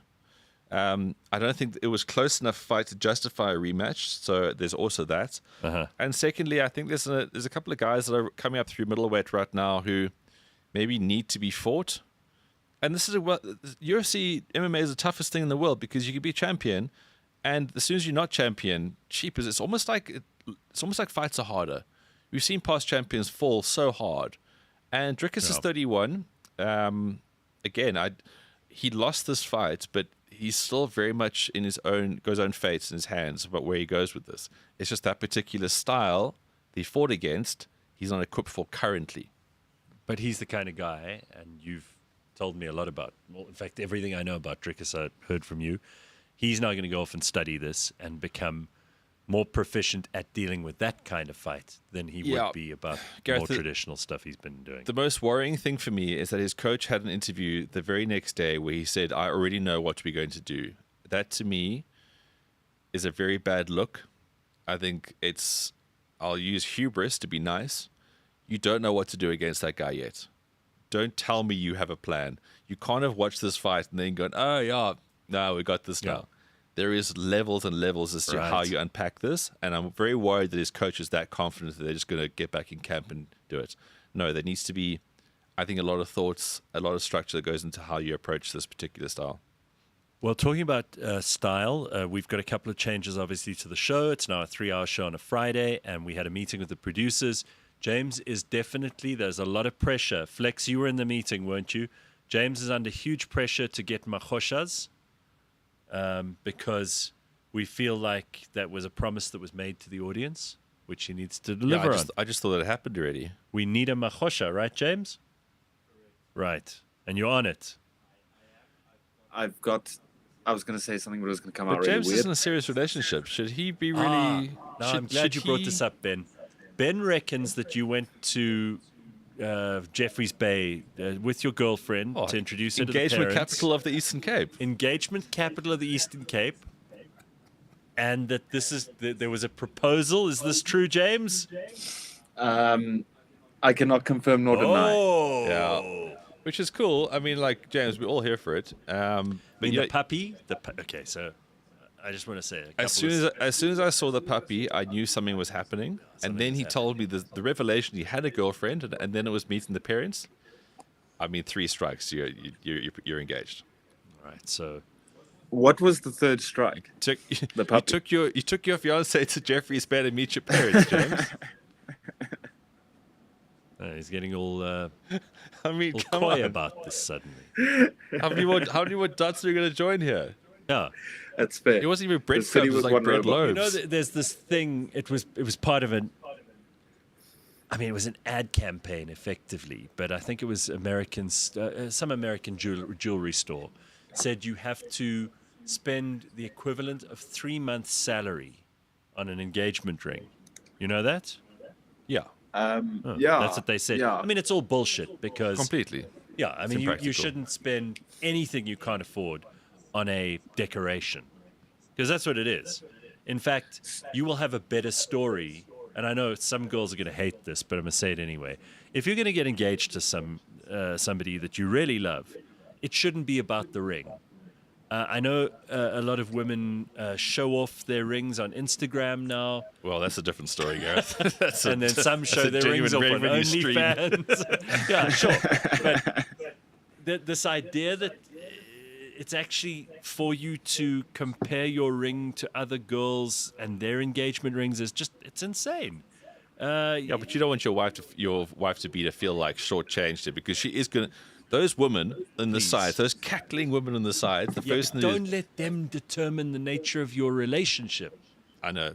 Big mistake if you let those cackling hens. Put it this way: if you get to a stage like that with women, you should weed those friends out by that stage. Yes. If you propose to someone who has send a them mob, to Rudaput. Yeah. And then close the doors. I'm telling you, this Rudaput thing has got me thinking that we actually may have a solution here. For all the terrible people, the ones that we talk about on the show sometimes, and we go, what do we do with them? We have a solution. Fence off around those 2 schools, fence the area off. Let people in if they're terrible. Do not let them out again. It's a one-way revolving door. So you want Rudaput to be Guantanamo Bay, basically? I think Rudaput's are Guantanamo Bay. That's exactly right. Spot on, Ben. It's a solution. I'm solution-oriented. What can I say? I have a question before we go to the break. We have to go to a break? We do, but before we what's do, the question? Is Rudaput a good place to get married? Is Rudaput... Okay, well, since you chose Jeffreys Bay as the place for your engagement, James, I think that Rudaput is definitely in the offing for you. Got you. I think you'd get venues very cheap. I don't know anyone who got married in Rudaput. Maybe I'm being very disparaging about someone's special place. There could be a very nice face brick guest house that could really lay it on for you. Face brick church. There could be a garden of aloes or something, succulents of some sort that people might want to get married in. Did you see the story just before we go to the break? So why are we going to a break? It's 7:40. We got to break the show at some point. We got to cut it in half somewhere. Oh. So we thought rather break at 7:30. Okay. And we do one break and then. Anyway, don't tell me what to do, Ben. No, I was asking. Did you see that story about the garden in somewhere in Limpopo, some little town, and there was a leopard in these people's back garden? Wow. And the leopard attacked the gardener. Yeah. He's okay, thank goodness. But imagine How's the leopard? Well, the leopards, I don't know. They were very sketchy about the details there. Did they have it put down? Did it escape? Did it get out and run into the fields and carry on with its life? They weren't sure about the leopard. The outcome of the leopard story is still not disclosed. But I often think, I'll sometimes go for a pee in the garden. I don't think about leopards. You should hope not. But wouldn't it be wild if suddenly, I'm just standing in the garden, Alice, the little dog, is running around, and then suddenly there's a fucking leopard. It's not a good idea. This is one of the truly exciting things about living in South Africa. All right, we'll take a quick break. We'll be back in a second. Ben's here. We've got lots of other good stuff to get to. Mash is on his way a little bit later on, and plenty more. It's our Friday show live, the Gareth Cliff Show. It is the weekend, baby.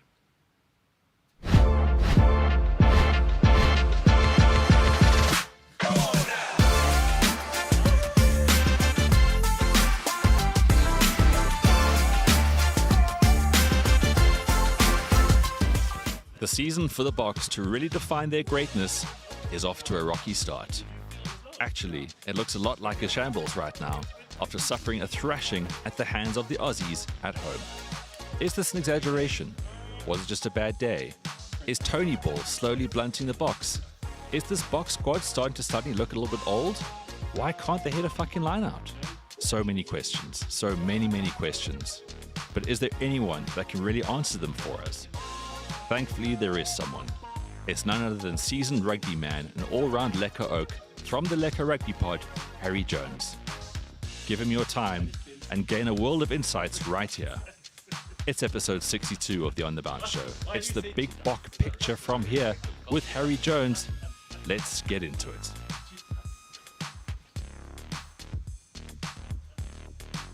Bedre og bedre dag for dag. Bedre og bruk armene og bruk bena. Ikke gå rundt stolen. La la la la la la la la la la. Ikke gå rundt, nei. Og bruk armene og bruk bena. La la la la la la. Det går bedre og bedre dag for dag. I'm out here in the in the building. Yeah. Jax, what's happening? Banana Republic. You know, people have been screaming about Banana Republic. South Africa is a Banana Republic since before 2010, right? The enforcement is the most important thing. Whether we're speaking about taxi drivers, whether we're speaking about GBV, whatever we're speaking about, if there's no enforcement in the country, throw the whole thing away.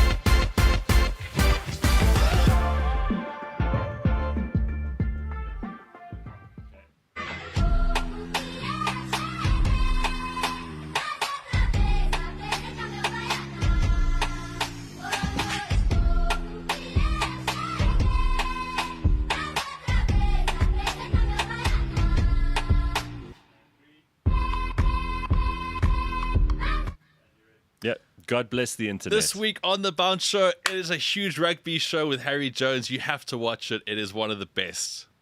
Did you set this up with James while I was not here?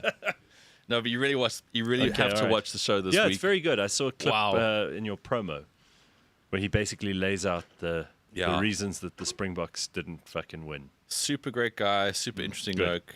He's actually a lawyer by trade. He's like a fixer. Oh. He helps people in like Nicaraguan gold mines, dead hookers in New York City. Wow. He just loves rugby. So that's why we had him on. Huh. Okay, that sounds fascinating. Lots of good guests. Make sure we watch it. There we go, on the bounce. Okay, so we've been playing around with this idea for ages and ages. So I eventually went to the shops and I wrote this shit down. Yeah, we've been talking about the price of things. Let's see how close you get it. Oh, wasn't James going to do that? No, I've done it. So how much is a bread, guys? How much do you think just a normal white Sasko loaf? Normal white Sasko. Okay, I know. What do you say? 15 Rand. Flex, what do you say? $18.99. James, how much would you pay for a loaf of Sasko? Okay, James is the closest. It's just under 20 Rand. So it's $19.99, somewhere around there. I'm pretty sure I went to Checkers. Maybe you from? have a cheaper supplier, but it's somewhere. Look, we're all in the ballpark here. Okay. 18, 19, 20 Rand. Well, no, I mean, my 15 is a bit different. you're obviously a very, very good bread at very cheap prices. I don't know. Maybe yours is being, I don't know, watered down or so whatever they do to bread. So that's how much a loaf of bread costs. How much is 2 liters of milk? It's 24 rand. 24 says Ben. Flex? 24. Also 24. James? You're all way under. It's about 37 rand. 37 rand for that? If you buy actual milk, not the oily shit that, Actually, you know what? Fair. No, 37 rand for fresh 2-liter milk. I don't buy that, yeah. But, yeah. That's expensive. Yeah. 12 eggs? A dozen eggs? How much? I should know this. I buy eggs all the time. 60 rand? No, wait. I buy in 24s. Okay, well, while you figure out 40, what Ben does, 40. show us your work. Here, get out a pen and paper and write it down. Are we talking like okay, so you say, ordinary eggs? Yeah, ordinary eggs. Stinky eggs or free range? No, call it free range. It's somewhere in a ballpark. You said 40 rand. That's fine. Okay, 40. Flex? 45. James? You never buy eggs, so you just don't worry. Flex, you got to eat eggs, man. So you know what? You're both around the ballpark area. 40 rand is what a dozen eggs cost me. Yeah.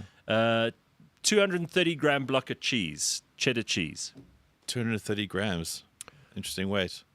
That's how much it was. It's 40 rand. Okay. What do you say, Flex? Cheese? 50 rand.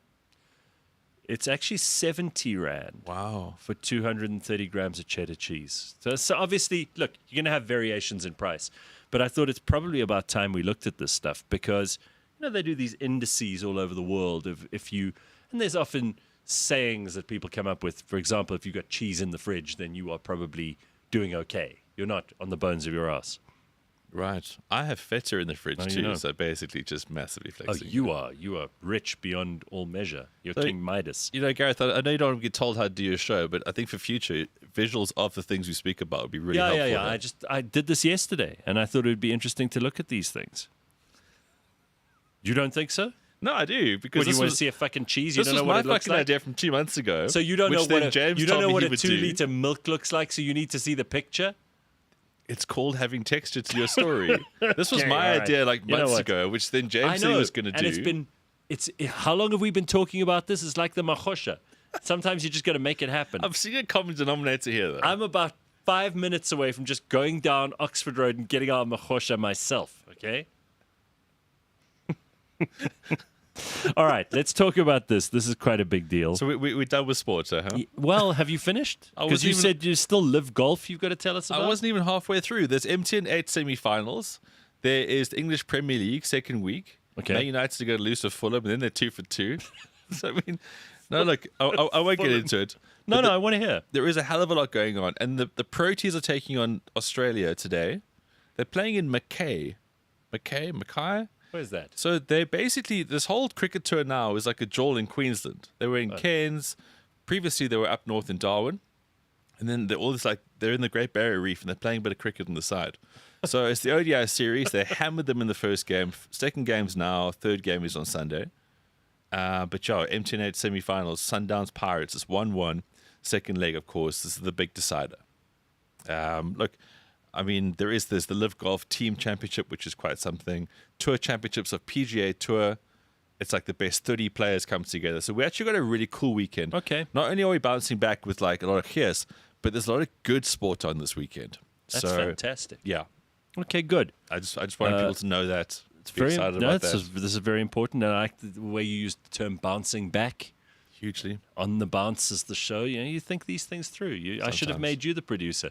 You would have brought me visuals for milk and cheese because people don't know what cheese looks like. Yeah. All right. I do want to get into something else here. Apparently Prince Andrew, there's a book on Prince Andrew coming. It's like the fall of the House of York or something. Who's looking for a book on Prince Andrew? Who wants this? And you know what, Prince Andrew probably there is no PR in the world that's going to make people like him. No, he's a nonce. Fergie could write this. and she could write in glowing terms about how wonderful he is. It could be written by his daughters, and no one would want it. No one's interested. He's a nonce, and that's pretty much where it ends. But so he's written this book, or this book has been written. Yeah, so he's obviously not writing it. And the big controversy about this book isn't that he was noncing, it's that he wants it to be retracted, that he suggested that, what's his name? Donald and Melania met through Epstein. Epstein introduced them. Yeah, this is also, Melania is suing Hunter Biden over exactly the same thing, because she said, no, I did not meet Donald through Epstein. And apparently they didn't meet through Epstein. Well, so she's suing him for $1 billion. That's how much she's suing Hunter Biden. To which Hunter Biden says, no fucking chance, or something along those lines. Hunter Biden has no money anyway. I mean, he's like barely got enough to keep his drug habit alive. And he was selling paintings to people who wanted to impress his father when his father was president. Of course, Joe didn't know he was president, but Hunter did, so he was selling the paintings. Now, he might have to pay Melania. I mean, it's not going to be $1 billion, but whatever it is, she's not going soft on him. She's like, screw you, man. Who you think you are? Yeah, it's quite. I take you down, bitch. It's quite funny because Hunter Biden, of course, is a disaster. Prince Andrew, obviously a disaster. Yeah, and they're having but this whole thing of like, does it matter how they met? Well, if Melania was 16. Okay, Ben, let's say you were about to get married like James. Okay, you were with the love of your life. Okay, and it just looked ideal, and everyone is very happy for you, and we're all super excited. You're planning the wedding. It's just amazing. This is like the romantic story of the century. Great, I'm all for it. It's great, and everybody's totally on board with it. And then we find out that you two met on Epstein's plane or on his island, or Jeffrey Epstein introduced you to each other. It muddies everything. It soils the relationship. Yes, of course. But if she, like when they met, she wasn't underage or anything like that. No, but still, if Epstein is anywhere you put Epstein, it all just goes tits up. It's not good.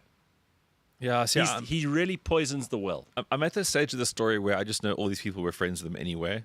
So it's like, who you try to kid? It's interesting, Donald Trump, because a lot of people are saying, well, the Epstein list isn't being released because Trump doesn't want it to come out because he's on the list. And like, we already know that Donald Trump and Epstein were at parties together. Sure. We already know that he was, Donald Trump banished him from Mar-a-Lago, which kind of makes Trump look good, you know, and that was before he was accused of all the crimes and convicted.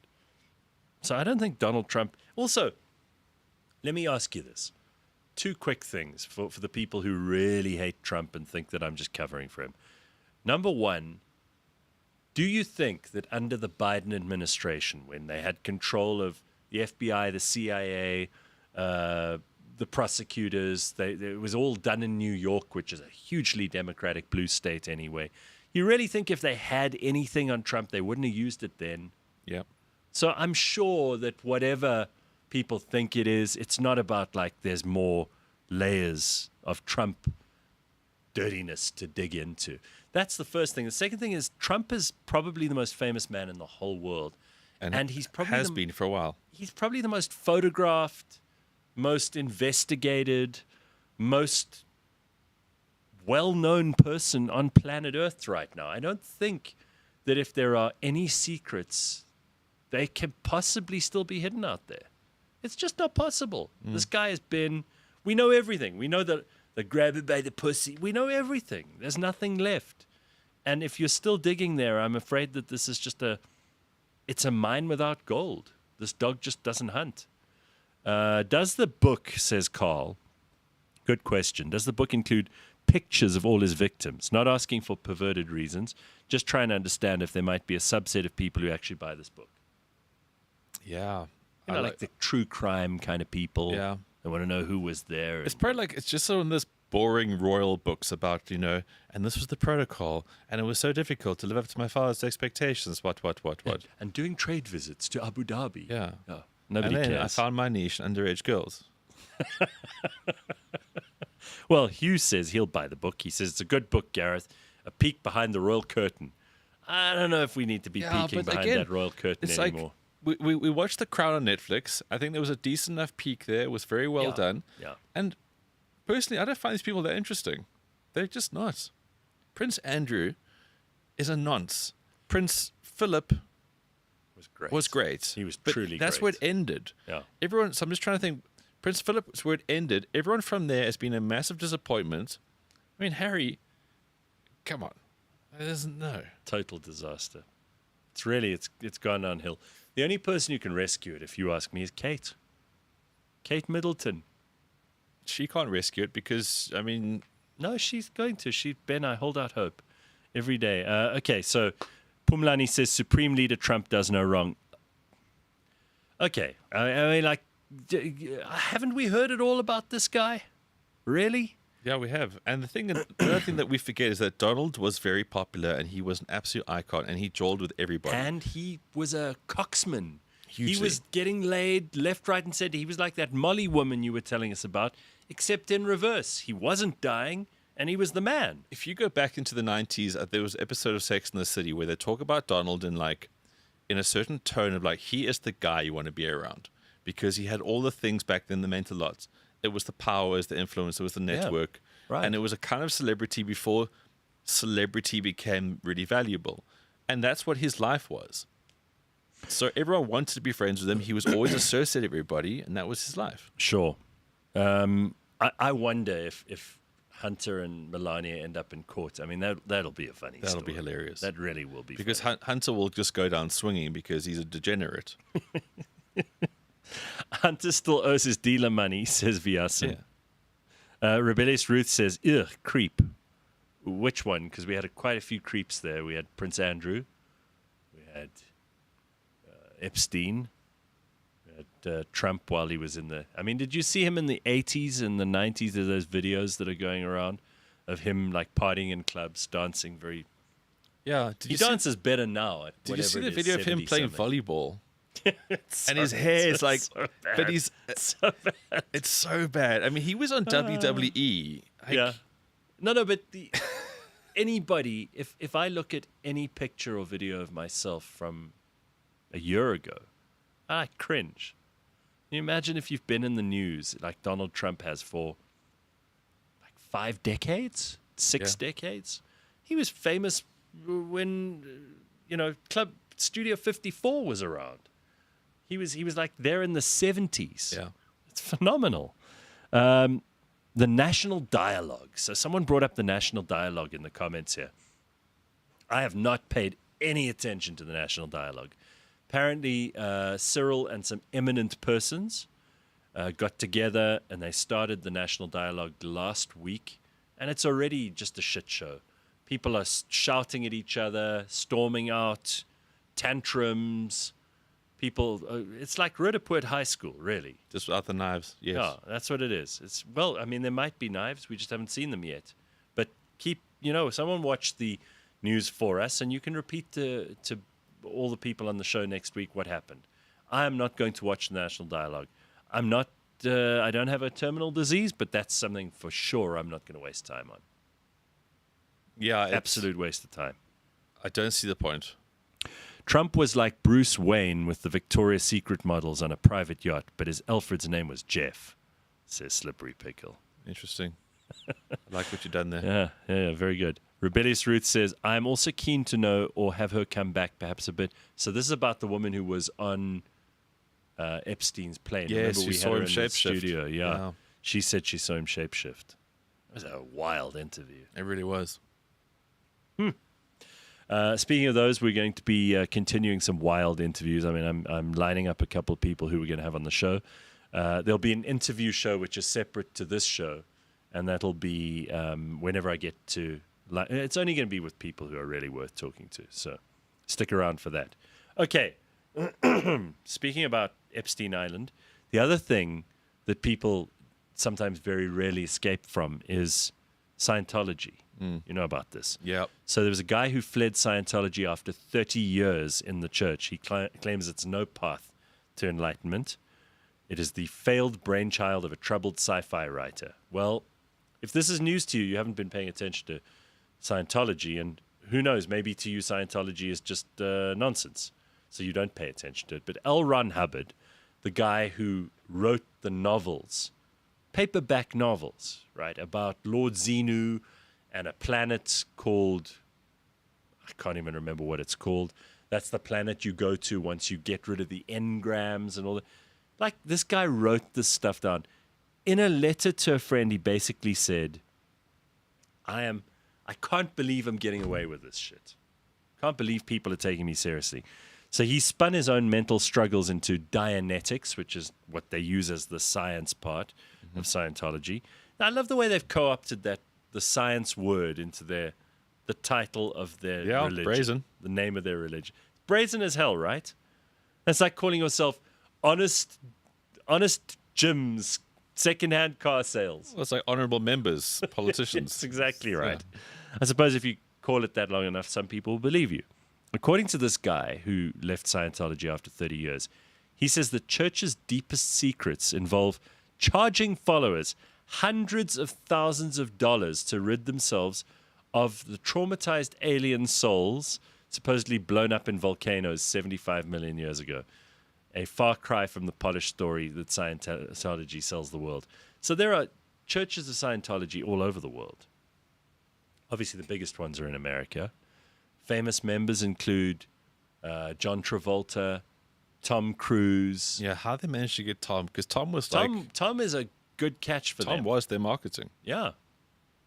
And look, he disgraced himself when he jumped on Oprah's sofa and proposed to Nicole Kidman or Katie Holmes or whoever it was that he was married to at the time. Just a mess. Like a total mess. But Tom Cruise, good marketing guy for them. And he's still doing movies. Mission Impossible 246 is coming out, next week? Great hair. Great hair? Yeah, he's in shape. He's, almost 65 years old? Yeah, and legitimately does his own stunts. Yeah, he's terrific. Legitimately does his own stunts. South Africa has been named one of the worst countries to drive in. Are you surprised? Not at all. No. Mash, maybe this is where you should join in. South Africa's... Oh, you walk anywhere you want. Go. Yeah, go. There he is. That's a nice shirt, Mash. Thank you. A lot of people were asking about your ass earlier.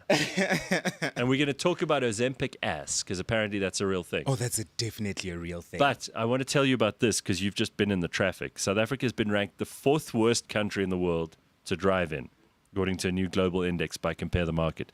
The study cited the nation's alarming road death rate of 17.9 per 100,000 people. Hey, boy, that's a lot of people. It's a lot. Yeah. Especially Easter is not good. Yeah. Easter's terrible. I actually installed a dash cam on my car simply because... like those Russians. Yes. Yeah, because the Russians will have to have a dash cam. Simply because I have seen so much kak. I go to work 5 days a week, Gareth, and in those 5 days, I see a lot of crazy shit. We see heads roll, we see taxis flip, we see cars just drive off the road and vanish. All kinds of stuff like that. So My I was like, favorite is people who just stop.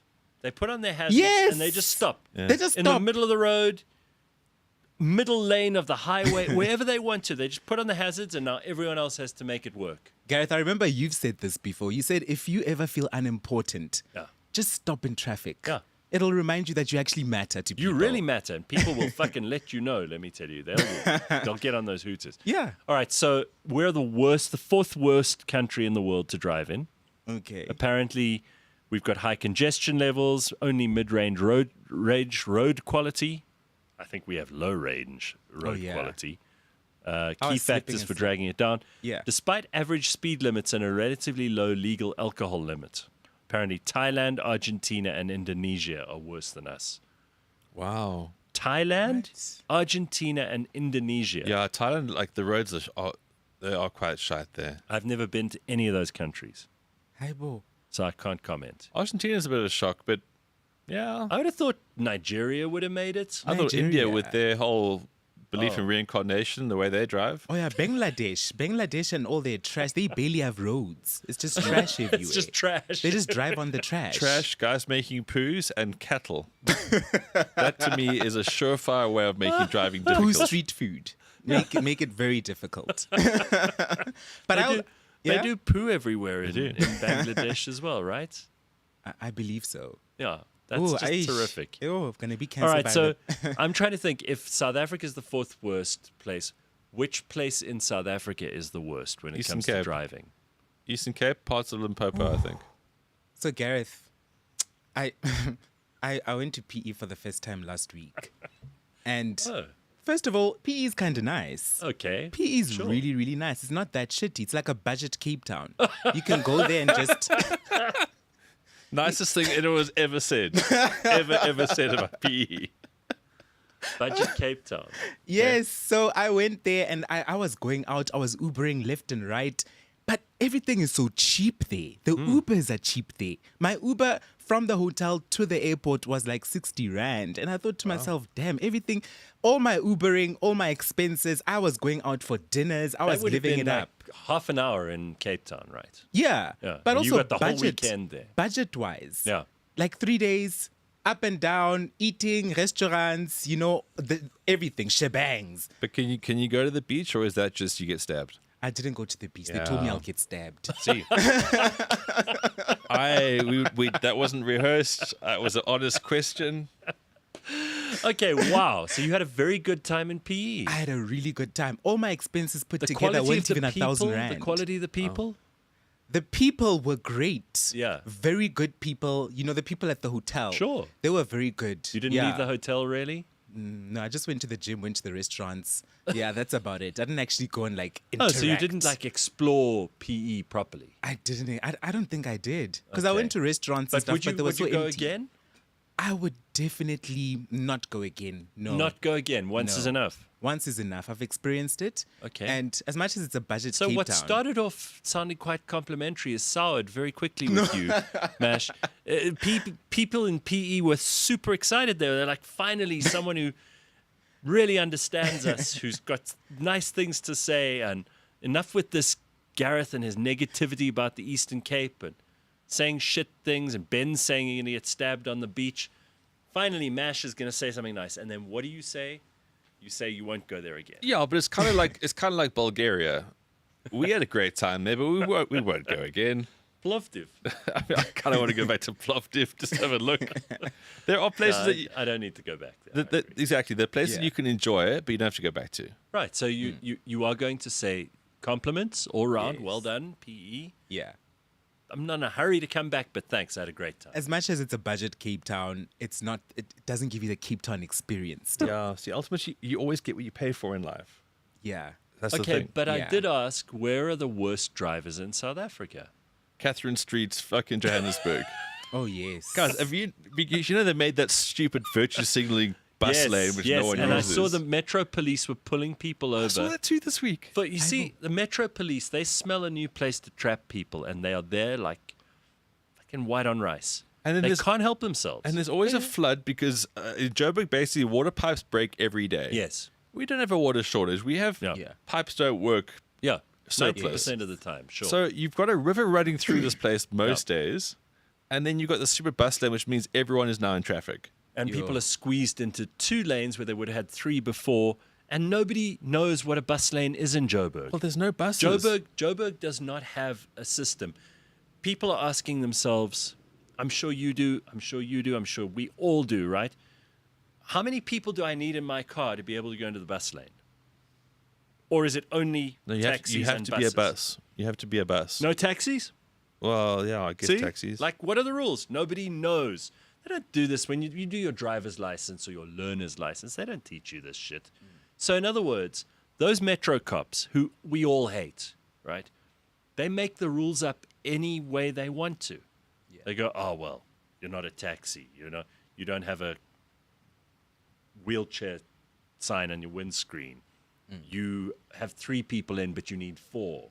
They can change the rules and you don't know. Yeah. Does anyone know?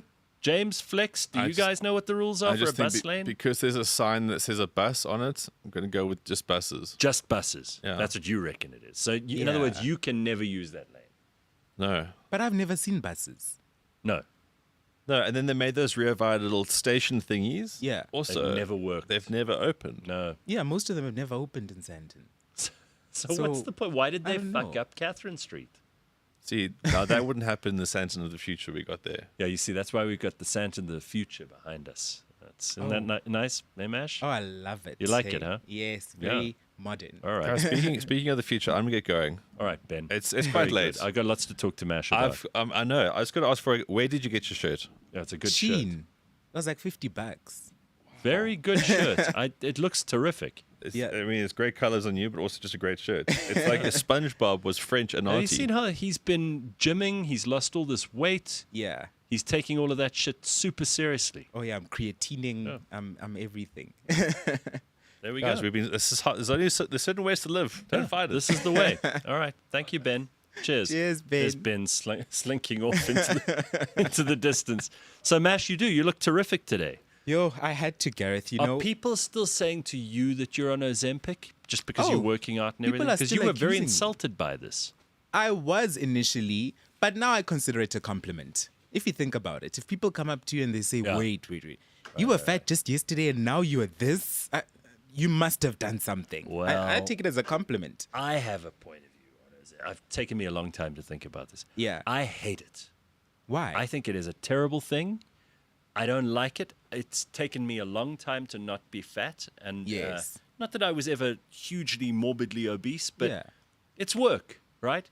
And when I get on the scale and I realize that I've lost some weight, I'm proud of myself. I've had to work for it.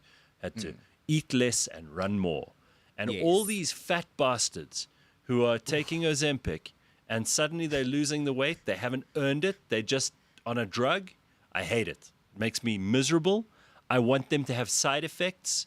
I want them to develop terrible eye problems and ass problems. Ozempic butt. I want them to have all of those problems. I am against Ozempic. I want anyone who's on Ozempic to develop awful side effects. That's my point of view. Yo, Gareth, and they do, unfortunately. Do they? Yes. Oh, because, this is great news. Tell me more. Gareth, I wasn't on Ozempic, but I was on Really Slim, which is another appetite suppressant drug. Okay. Yeah. So when was this? I was on it the whole of last year. This Really Slim. So you lied to us when we said we were talking about this. No, I never lied. It's on my TikTok. I put it out there and I confessed to everybody. Everybody in the comments called I me a don't liar. remember this. And I I was thought like, you were saying you were never on any of these. It was pure exercise, gym, eating right. Yes. So it's just the pills were a tool for me. I didn't consider them the end result like some people do, you know? So because I considered them the tool, I knew that I had to work out. Sure. But in my working out, I focused more on cardio, so I wasn't doing any other exercises. And it was too late once I realized that, oh, damn, because I lost my ass. I was completely So flat. Ozempic takes away your ass. Ozempic, all these appetite suppressing drugs that make So you when lose I weight see drastically. those old men in the gym who've got those saggy asses that no. actually go in, they don't go out. Like an ass should stick out a little bit, right? And I see their asses go. That's an Ozempic ass. Is that what it looks like? No, an Ozempic ass is more hanging. It's like this loose Hangy. skin hanging beneath Like the a buttocks. very old person's scrotum. Yes. So you just A have that hangy ass beneath cheeks. Not scrotum, sorry. Beneath each Don't worry, same thing. beneath each Wrinkly, ass cheek. saggy ass. So that's going to happen to people who take Ozempic. That happened to me. Wow. I had Ozempic I'm butts, so pleased to hear and this. I was This is great. So ashamed. This is excellent. So I actually put out a video and I was like, people, you need to squat. You need to keep squatting if you've started, because it's so easy to neglect weight training. And I've noticed that also weight training, lifting weights has become so trendy nowadays. Everybody's lifting. Halle Berry was interviewed and she was like, I learned to start lifting weights and stop this Pilates garbage. Right. And everybody's getting into it. And it's becoming the in thing. So I'm also an advocate for it. Let's lift weights. Let's squat. I'm with you. I think this is lovely.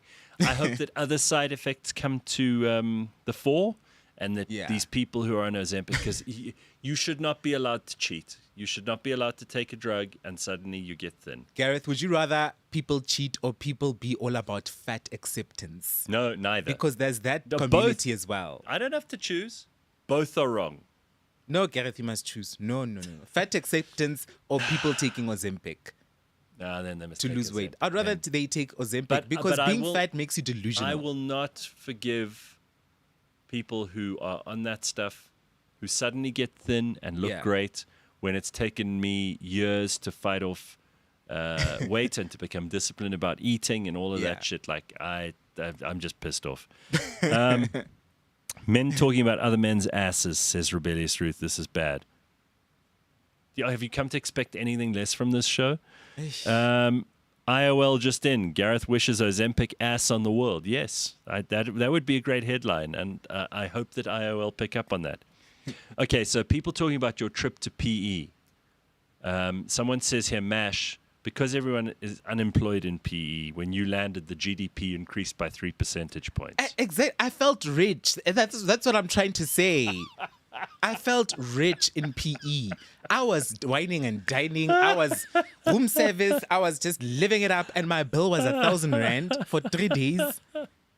3 days, Gareth. When I claimed back from the company was even like, my guy, you did nothing. I was like, damn it. Like, and I was living it up in there. That's so great. PE. Tracy says it's Temu, Cape Town. Yes. They are cute restaurants. It's just they're empty, but they are there. Oh, PE. Oh, my God. What other country do they use the sidewalks to drive on, says Bitcoin But. Yeah, I think that's a good point, too. So if we have a reputation for being a country where people drive terribly, and I do think we do. You know, you can always see how much discipline. We talked about parenting earlier. These 2 schools in Rudaport where they're like stabbing each other. Yes. It's disgusting. I mean, it's really bad. It's a lot. But you can see a society's falling apart when you can tell that people don't know how to drive anymore. And I don't know that I'm the perfect example. I mean, I've written off cars and I don't think I'm a great driver. Nobody wants to drive with me. I think I'm a lot better now. I'm much more kind of calm and adult and sensible about things. I wasn't in my 20s. Yo, Gareth, I've driven once with you in a car and I was like, I'm going to die. Oh, did you think you were going to die? Yo, I was so scared. I was like, really, Mash? Yeah, I was okay, well then I better shut up because I've got no locus standi in this.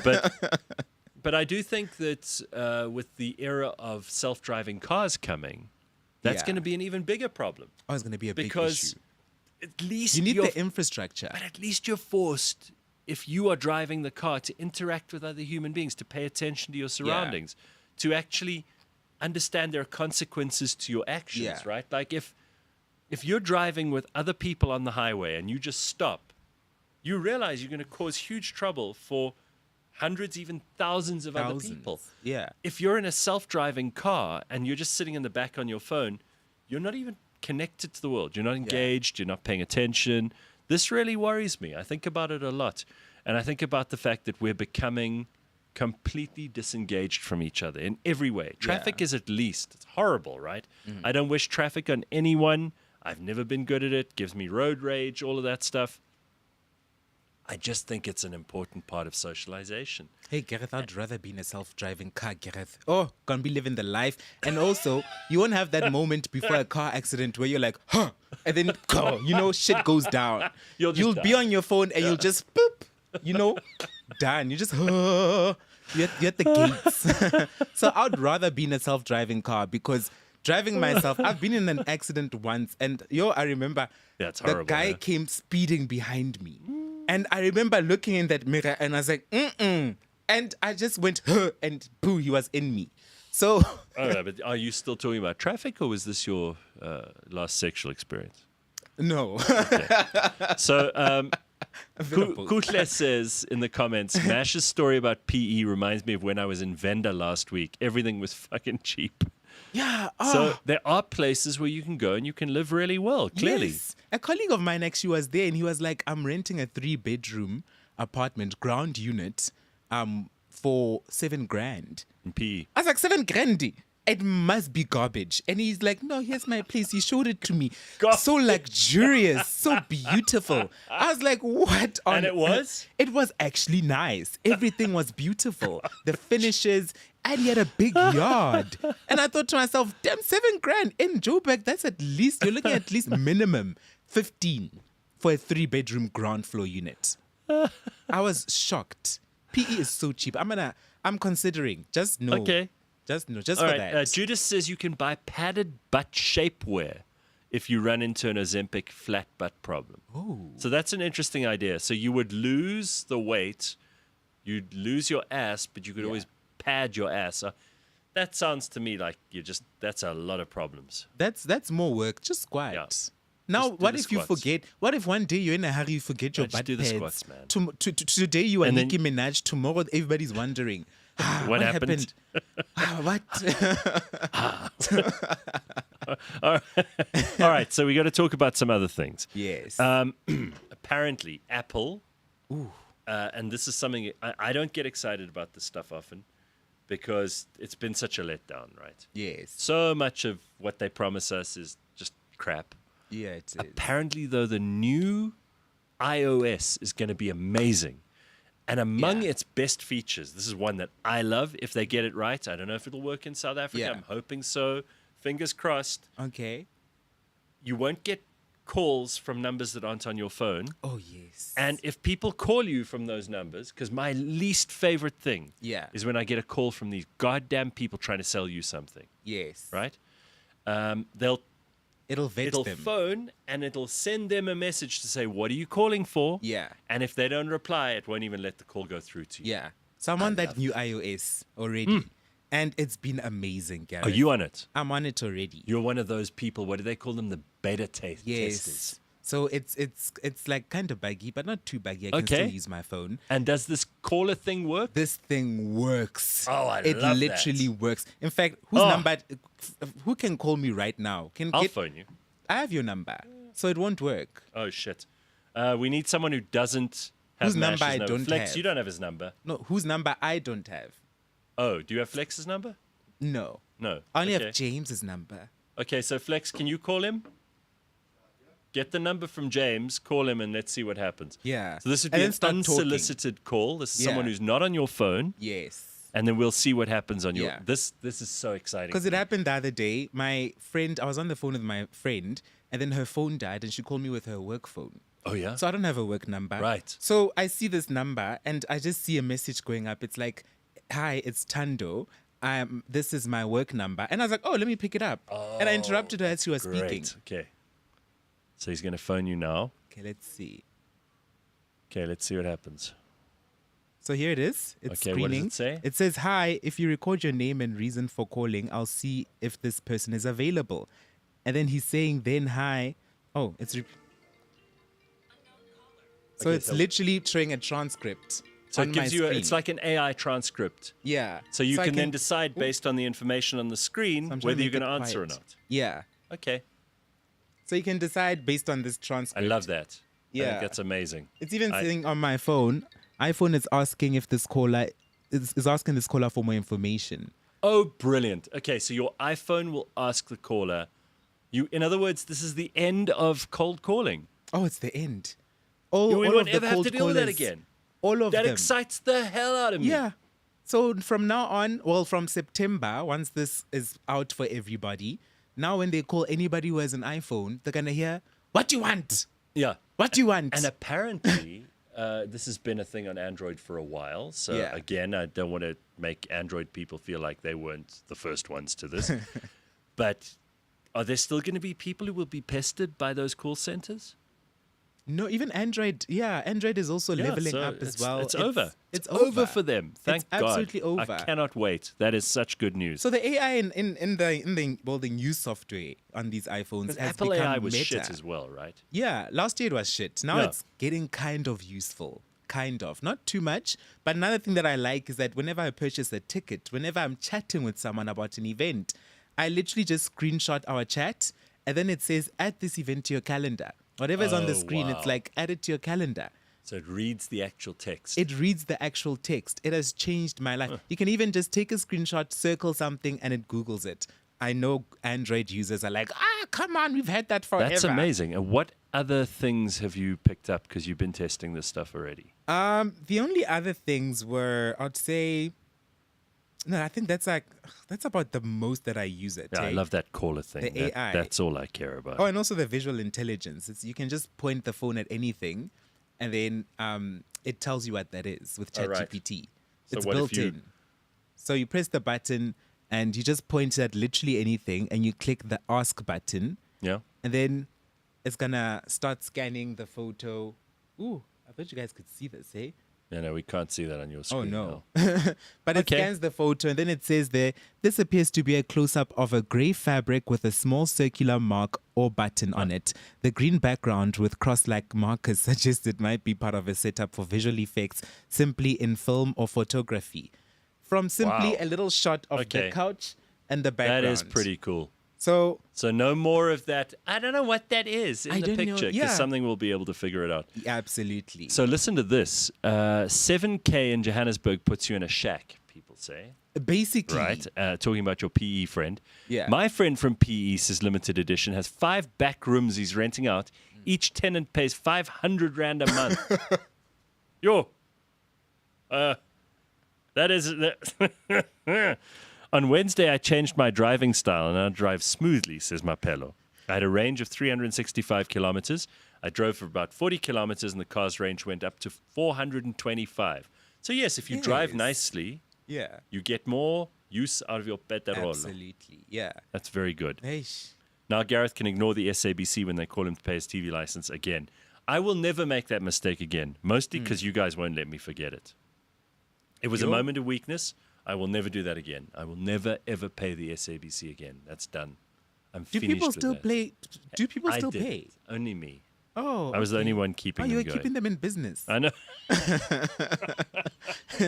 You're like Shane, man. You know, just like for the good old times. We still don't know. There are lots of people trying to answer the question about bus lanes and what the rules are. Because there are, apparently, if you are transporting a bunch of other people, then you are allowed in the bus lane. But I don't know whether it's 3 or 4 or more than 4. Yeah. Angas. Maybe it's just a full car. I don't know. I really don't know. So weird. The worst calls for me, says Judas, because these calls are the most terrible. These unsolicited calls, they're trying to sell you something. She says the worst ones for me are the ones where you pick up, it's a robot talking back to you on the line, or it drops in the middle of the call, and then they call back. With this new technology, I won't be getting any marketing after 5 p.m. Have you ever answered the phone and thought it was a call center, but it's actually someone who's got some really useful, interesting information for you? Like someone from a call center who has No. It's someone who's like, maybe they want to offer you a job, or they've got some cool event going on that they want you to come to. Ooh. But you start off, you answer because you think it's going to be one of these call centers. You go, hello. And then it turns out you should have been nicer to them. I've actually had those in the past. I've had a couple of those. To me recently. It's been like brand deals and like agencies calling me. They're like, "Hi, Meshi." I'm like, "What do you want?" Yeah, what do you want? So we're gonna pay you, but yeah, we got 100,000 Rand that we'd like to send your way, and you're like, "What do you want? What do you want, man? Get off my phone." I felt bad after that. So Donna is in Libya. She says things are way cheaper here in Libya because there is no tax. My Apple laptop was 4,000 Rand less than in South Africa because of no tax. I'm going to Libya to buy a laptop. Yeah, I mean, 4 grand. That just shows you again how the government in this country is stealing from us. Eh? 4 grand less for an Apple laptop in Libya because they don't have tax. My next purchase is a phone next week. Well, okay, thanks for boasting, but you are in Libya, Donna. So swings and roundabouts, babe. I mean, you're still in Libya, you know? That's like having a cheap but glorious apartment in PE. You got to choose your battles here. Location, babe. That's what they say. Poor in Libya or rich in Joburg. Or the other way around. Actually, the other way around. Gareth, did you see the Checkers smart trolley? What is that? Oh, yes, I saw that. What is it? So it's basically a trolley with a screen, and it allows you to scan your own products, put them in the cart, and pay for them. Walk out to your car all by yourself. It's basically self-checkout. South Africa. Oh, yeah. It's going to be a free-for-all. Yeah. It's going to be a free-for-all. I just don't see us behaving ourselves with that. Yeah, to pay. But then what happens is, I think... Because people won't scan.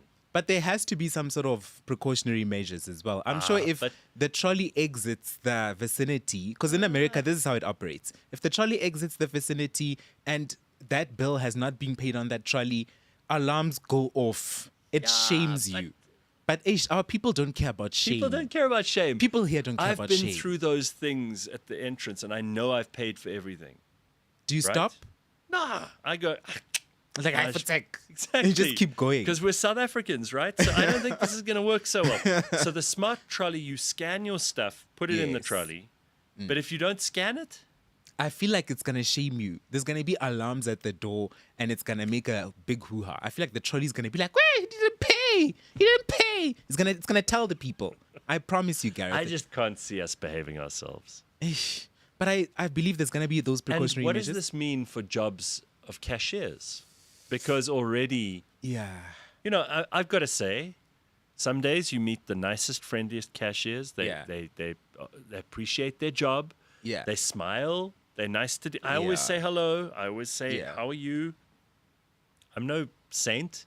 Sometimes they're busy. Sometimes they're not having the best day. I understand that. Who is always fantastic at their job? No one. There's no one in the world who's always happy at their job. Just because you have some corporate job and you deal with 20 people a day as opposed to the 1,000 that the cashier has to, doesn't make you a better person because you smile at the 15 people you have to deal with. Absolutely. So I get it. But if this means those jobs are in jeopardy, should we be supporting this? Gareth, all jobs are in jeopardy. Hey, I saw an article about how there won't be software developers in about 5 years because now AI is developing apps and stuff. So all jobs are in jeopardy. In fact, I'm starting to wonder to myself, what can we do? Yeah. What can we do now? Because what can we do better than technology? Yeah, because very soon AI will be engineering buildings, designing, everything. Everything will be AI. What are we going to be doing? Well, Bitcoin Bot says in America, the self-check, it works with scales. Maybe the trolley can weigh the naughty kids now. Well, imagine. Oh, there it is. That's what it looks like. Yeah. I don't know. You know what I'm going to do? I'm going to watch what other people do. Yeah. I'm going to let them experiment. Usually I'm the one who's happy to start. If there's a new piece of technology, I'll try it out first and see how it goes. Yeah. But with this, I want to see some other people do it first. No, I'm trying it out, hey? I'm trying it out and I'm making a TikTok of it. Okay, well, I mean, you also, you're an early converter to these things. It might be cool. I know there's also one in America. I can't remember what grocery chain it is, but they're also trying it out. And I believe it's Walmart, maybe. No. Maybe not. But how theirs works is you put something in the trolley, it automatically gets scanned as you put it in the trolley. Oh. So as you're throwing stuff in the trolley, it gets scanned. So in other and words, it's adding they're up on your working screen. on the assumption that if it wasn't in the trolley, it would be inconvenient for you to try and steal it anyway. Yes. It would be like shoplifting in any case, Absolutely. the way it is. So, you know, instead of... Yeah, okay. I mean, it probably works. But South Africans, we will find a way of cheating the system. No, We're going to try, will. right? Yeah. An average South African is too slow. A lot of people are still going on using cashiers. Yeah. I don't really want to lose the cashiers. Same thing with the self-driving cars. Some people, they only make an effort with 2 or 3 people in a day, right? If you have, the more we separate people from actual contact with other human beings, the weirder and more unhappy and more disturbed those people are going to become. Oh, certainly. I've seen like old ladies, okay? Yeah. At the Checkers or whatever. Pick Okay. and Pay, whatever shop, Spa. Yeah. And they have a long conversation with the person at the cigarette counter. Because maybe it's the only conversation they have that day.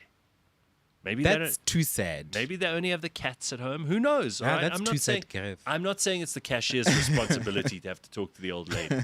But if 2 people are communicating and they've met at the shop and one of them works there and the other one is shopping there, it's an excuse for 2 people to connect. I don't want to see people not connecting anymore because technology's removed all of that from us. What's the most amount of conversation you've made with a cashier? No, I've had... Like you had a whole conversation? I'm aware of their time. There are usually other people queuing up behind me. So I'm not going to like stand there and keep them busy. Yeah, absolutely. But I'm friendly. If they ask something, I'll answer. If I ask something, they'll answer. Maybe it goes on. The longest one I've had is probably 3 minutes, 4 minutes. Yo, that's I'm not very looking long. to have the best friend of my life. But we can be polite to each other and maybe laugh. And sometimes the funniest thing is like if somebody is being a problem customer, yes, and you get in after them to the same till, and you could see that poor cashier is like, and then you say, what the hell was going on there? Oh, and you both give each other that look like, and then the she fuck goes, is wrong with her? And she's like, that woman is a problem. Yeah. And you're like, she seems like a problem. I've seen it. Can you imagine what her Yeah. husband is like? Do you think she's single? Suddenly you have a whole conversation. Yeah. That's fun. Sometimes There's they even nothing look at you and they go like, just go to the next till. Because they have someone who's busy counting 5 cents to Oh make my up 500 rand. Yeah. They're like, just go to the next till, please. Look at this one. And the people who they've bought something and then they forget and they have to go and buy something else and they make everyone wait. You don't do that. You don't do that. Sorry. Not acceptable. You must not do that, Gareth. Yeah. Okay, so let's take a look here. Gareth in America, they work with self-driving taxis, Waymos. Will that work in South Africa? No. Again, I don't think it'll work in this country. No. They're going to strip that Waymo. They will, because there's no person to guard it, right? They're going to strip it, yeah. Straight up. They're going to strip that car. I think they will. They're going to strip it as it drives itself. Matthew Dixon says, what kind of scale would be able to handle Gorlock the Destroyer's monthly groceries? That would be funny. See, this is why I find Gorlock the Destroyer so amusing, and people think I'm obsessed, but Gorlock the Destroyer, everything that Gorlock does is funny. Going to the shops, going out for drinks, doing normal things because Gorlock looks like that, right? So it's always entertaining. Who's going to buy the bread if we all lose our jobs to AI, says Pumlani. Exactly. This is the big problem. Exactly. Copywriters, El Grande Amigo says, copywriters are done with AI. Soon IT guys and coding people will be irrelevant. Graphic design, etc. Yeah, this is something to think about. Gareth, I'm so shocked because I decided to do like software and IT and all that kind of stuff because I was the fourth coding. industrial revolution. Remember when they used to say to people, like especially journalists who were being replaced in media organizations and they were complaining about it, people would say, learn to code, bro. Learn to code, you losers. Right? Yeah. And now coding is done by AI better than humans. Right? So now what do you have to learn? What do we have to learn? That's I'm like, I might as well just be cute and model. Might as well. Chris says, our trashed education system, we need low-skill, labor-intensive jobs. When one loses a close one and one works remotely, the cashier and the dirt man are the only people who we meet in a day. That's a point, right? So, again, in the interests of us having interaction with other living human beings, these jobs are so much more important than we think. Oh, they are. It's not just about efficiency. Yeah. If Checkers lays off, and I'm not saying they are. They may have these trolleys, the smart trolleys, but down the line, there are many people who will go, I want efficiency. I don't want to deal with people. Yeah. I don't want someone looking at me funny when I buy the condoms or whatever at the till. I want to just check in and check out and weigh my trolley and scan things and pay with my credit card. Sure, I get that there are people who want that. But let me tell you, we are slowly removing people from everything, and we've got to be super careful about this. If Checkers did, let's say Checkers, Pick and Pay, Spar, Woolworths, they got rid of their cashiers. That's thousands of jobs that will suddenly become redundant. Thousands. Those are thousands of families. I'm not saying we need to just employ people for the sake of creating employment. I'm not for that, but I would like to have people involved in this. Absolutely. I don't want to walk into a shop and have a robot doing everything. It's like a sealed environment where there are robots putting things on the shelves. It feels clinical. It feels terrifying to me. It feels like apocalypse, kind of zombie, everyone else is dead. Yeah. People don't talk to each other. They just walk past each other with their smart trolley scanning things. Yeah. They don't talk to any other human being. That to me is terrifying. So there's one thing that's trending right now in America as well, is at their drive-thrus, they're now implementing AI assistants within the drive-thrus. Wow. But thank goodness people have figured out on TikTok, the incredible people of TikTok have figured out how to bypass the AI. And that is by ordering something so ridiculous. So people go like, can I please have 18,000 Cokes? And then it'll bypass the AI and it'll literally just, send you over to someone. So in other words, there are still people as a fail-safe. There are still people as a fail-safe, but you can bypass the AI. And I think more people should do that. Bypass the AI wherever you can, so that even these companies, when they go through their analytics, they can see that everybody's bypassing the AI. Maybe we don't need the AI. Yeah. So we got to fight back. We got to fight back. Matthew says, I think we may need to learn blue-collar jobs, plumbing, electrical work, carpentry type stuff. Yes, that will always be valuable. And there used to be a stage where people looked down on the skilled labor kind of quotient in society. I think those people are going to always be useful. I also chat to very helpful shelf packers. Yeah, just talking to people. And I don't want to lay into Gen Z again today because we do that a lot on the show. But being able to look people in the eye and talk to them and have conversations is kind of important. Very. If you're in business and you don't know how to talk to someone, you're not going to be in business for long. Oh, you won't be. Right? People want connections. Yeah. They want to be able to say, I know this person. I know this about them. Yeah. I know how I can make myself useful to them, how they could be useful to me. This is a business deal we can make happen. That's how you do business. If you can't look someone in the eye, if you can't make small talk and have a first-time conversation, and those things are awkward, right? Yes. The first time you meet someone, it's like, hi, I'm Gareth. What's your name? Those kinds of things. Where are you from? No one loves that. Yes. No one's going like, oh, this is so fantastic. It's so great. But after a while, you get through the awkwardness, and then you start having real conversations. People don't have those skills.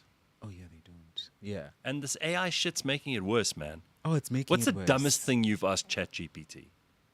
Yo, I don't ask any dumb questions. You I don't? ask very, very intelligent questions, Gareth. ChatGPT, should I put butter on my bread?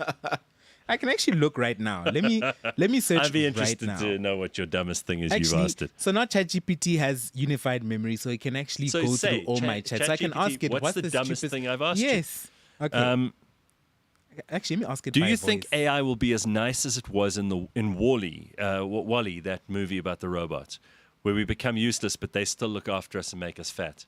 Probably, because it'll be programmed to make humans happy, right? And humans just want to be fed, entertained, given blowjobs. That's all humans want. And okay, so what does it say? Okay, let's ask it now quickly. ChatGPT, what is the stupidest question I've asked you?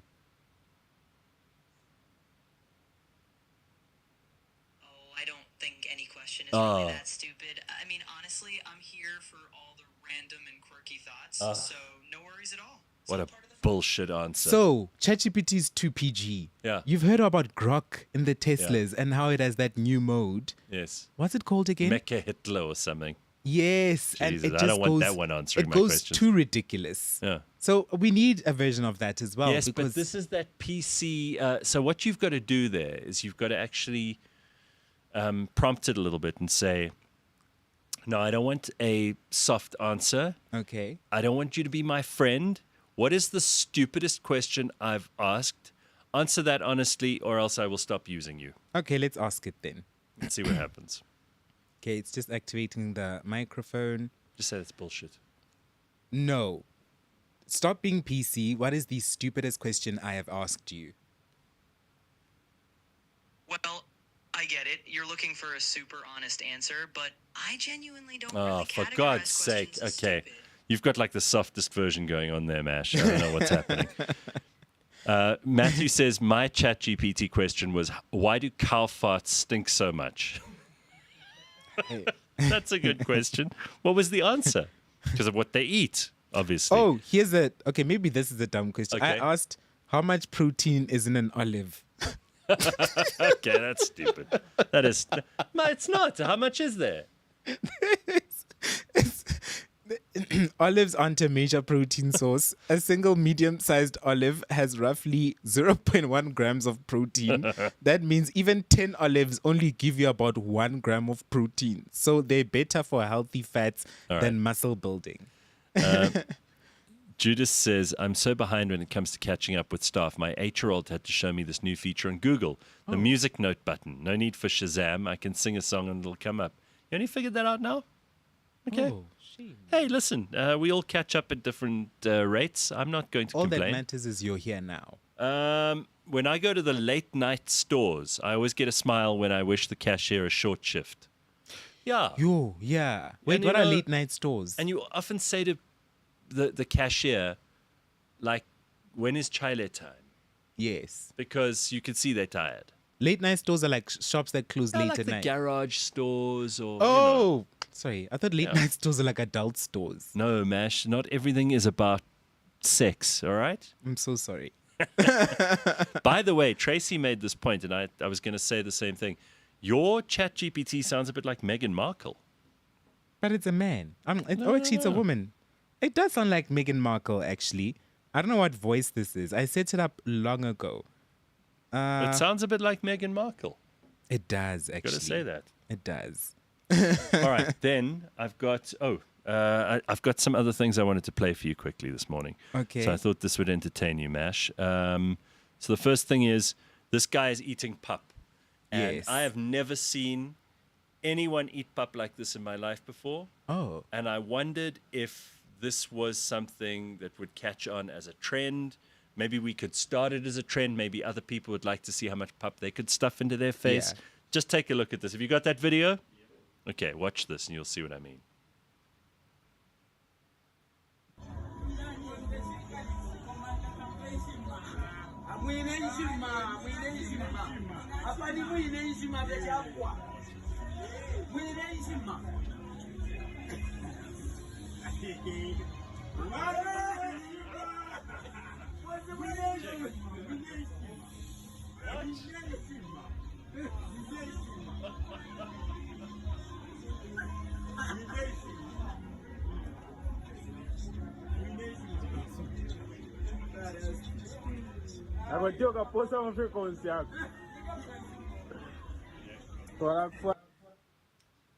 How's that? He stuffed all that pup in his mouth. That's quite what an ability. I mean, listen, there are circuses that would pay for him to come and show people how to do that. He'd make a lot of money on OnlyFans as well. OnlyFans. All right, very good. Also, James Comey, the former director of the FBI. Yes. Another thing I saw on the internet this week that was just truly astonishing. Mm-hmm. He says that Taylor Swift helps him get through the tough times. This is a former FBI director, okay? This is the guy, James Comey, who told us about Russiagate, that Donald Trump was a cat's paw for Russia. So here he is talking very seriously. And this is not a joke. It's not like he's pretending. He thinks this is funny. He's trying to play the part. He genuinely listens to Taylor Swift when he's down. So no matter how pathetic you've been this week, you've never been this pathetic. Take a look. Like a lot of you, I struggle with how to stand up to bullies without letting their meanness infect me and change me, which is what makes me think about Taylor Swift. She's made clear that she sees Donald Trump for what he is. At my second Taylor Swift concert in Hartford, Connecticut, 14 years ago this summer, she sang a song about this topic, asking, why you gotta be so mean? And she spoke directly to the nasty people. I bet you got pushed around. Somebody made you cold. But the cycle ends right now, because you can't lead me down that road. Batung. Okay. What a pathetic human being. Does he have a wife? If he does, she's probably killed herself. I mean, this is an actual... This guy was in charge of the FBI, the Federal Bureau of Investigation. Can't take him seriously. Like, what a joke. Can you imagine if General Mkwanazi said, well, the real problem when I see bullies, I go to a Taylor Swift concert, and then he recites the lyrics from one of her songs. I mean, we would immediately say that guy must be fired, right? Also, leave your thoughts. Nobody wants to know your thoughts on social we don't. media. No one asked for your thoughts. Nobody wants to know. And also, just by the way, like, how obsessed with Donald Trump are you that you need Taylor Swift to help you in... Yeah, you know I that don't song. Get it. I don't get it. My second concert 10 years ago, I was like, "Hi, bro, No, your second, ludicrous. Joe, sir, I Ludicrous. cannot take you seriously." Because we're always interested in helping people come up with new ways to either compliment or insult each other, and because you and I, Mash, end up talking so much about the way people look, Yeah. I have found Roman terms. This will be interesting to you. Roman terms for different states of being. Okay, so instead of calling someone thin or fat or tall or short, we have different words, and you can use the Latin term. Okay. And then you might not get into trouble, or people will go, "Oh, that's really nice. You Yeah. used the Latin term. I feel very complimented by you." Yes. So have a look at this. Here are some terms from the Romans. So if you are procerus, that means you are tall, right?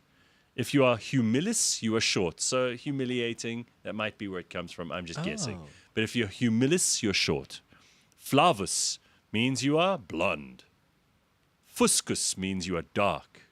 Ooh, I like Pulcher means you are handsome or beautiful. Ooh. Right? Pulcher. Then juvenis is young, or juvenile comes from that, obviously. Okay. Senex is old. So instead of saying, that old man, you can go senex over there. Oh. Robustus means you're strong. Imbecilis means you're weak. Fadus means you're ugly. Crassus means you're fat. Yeah, crassus. I'm going to use that a lot. Right? Yeah. Mesa means you're thin. Glaber means you are bald. And pilosus means you're hairy. Oh, wow. Yeah? Isn't that I like great? Crassus. All right. Crassus is where Crassus I'm at. is fat. Crassus. Yeah. Crassus. So again, these could just be names for your pets from now on. You might want to call your fat cat Crassus. I might just. Oh, Yeah, I'll just use it at the that's gym. cool. See, we're always trying to find ways to make your life better. So that guy will shit that elbow-sized log that the poo doctor had on your show. Wow, who are we talking about here, Vyasan? That's a hell of a thing to say there. Are we talking about James Comey, who would shit the elbow-sized log? Who are we talking about? That came out of nowhere. This is where the comment section is completely off the reserve. Okay. Pumlani says Fadus. Fadus is ugly. Fadus. Crassus is the one Crassus you must is remember. fat. Just Crassus I'll remember easily. And I've just Senex noted it. for old. Oh, Senex. I'm So going if to you're use Senex. old, ugly, and fat, you're Fadus, Senex, Crassus. Okay. I'm gonna remember Crassus. All right. Very good. Very good. All right. Just time for one more thing. So James has said to me that he wants to end the show on a high on a Friday, Okay. the last couple of minutes. Every week, this is what he wrote. Okay, James actually wrote this. Every week we shine a light on something that warms our heart and reminds us there is still good in the world. Here is this week's beautiful moment. Do you have some theme music for this or something, James? What is it? Okay, so this is South Africanism. Apparently, the Oxford English Dictionary. Yeah. We've got a word that has been submitted to the Oxford English Dictionary, and that word is gatvol. Oh, amazing. Great word, right? And also lekker. Lekker. And how's it? Oh, and Ubuntu. All of these words are now officially recognized worldwide, celebrating our humor, our culture, and our spirit, from Durban's Bunny Chow, which is also new, yeah, to township Kasi life, to words like lekker, how's it, gatvol. These Futsek. are all now part of Futsek. I don't know if Futsek's in there. It might be pejorative and rude, but those ones are in. So today you must use the word how's it, you must use the word lekker, you must use the word gatvol, and you should say Kasi, Bunny Chow, Ubuntu, and then you will be a proper South African. So there's some stuff. That is to be beautiful. nice, huh? That is lekker. It is lekker. But I would use those words anyway. So today I'm just going to have a normal day. Yeah, and just in time for spring. Hey, you're going to be using lekker, gatvol, all these. Well, I'm gatvol of winter, so spring is right on time. Okay, I love it. Thank you, Mash. And thank you for joining us this morning. We're going to have more guests coming up in the next couple of weeks, and lots of excitement and lots of surprises. So stick around. Thank you for joining us this beautiful Friday. I hope it's going to be a magnificent weekend. And we'll see you next week. Ciao, everybody. Ciao. Bye.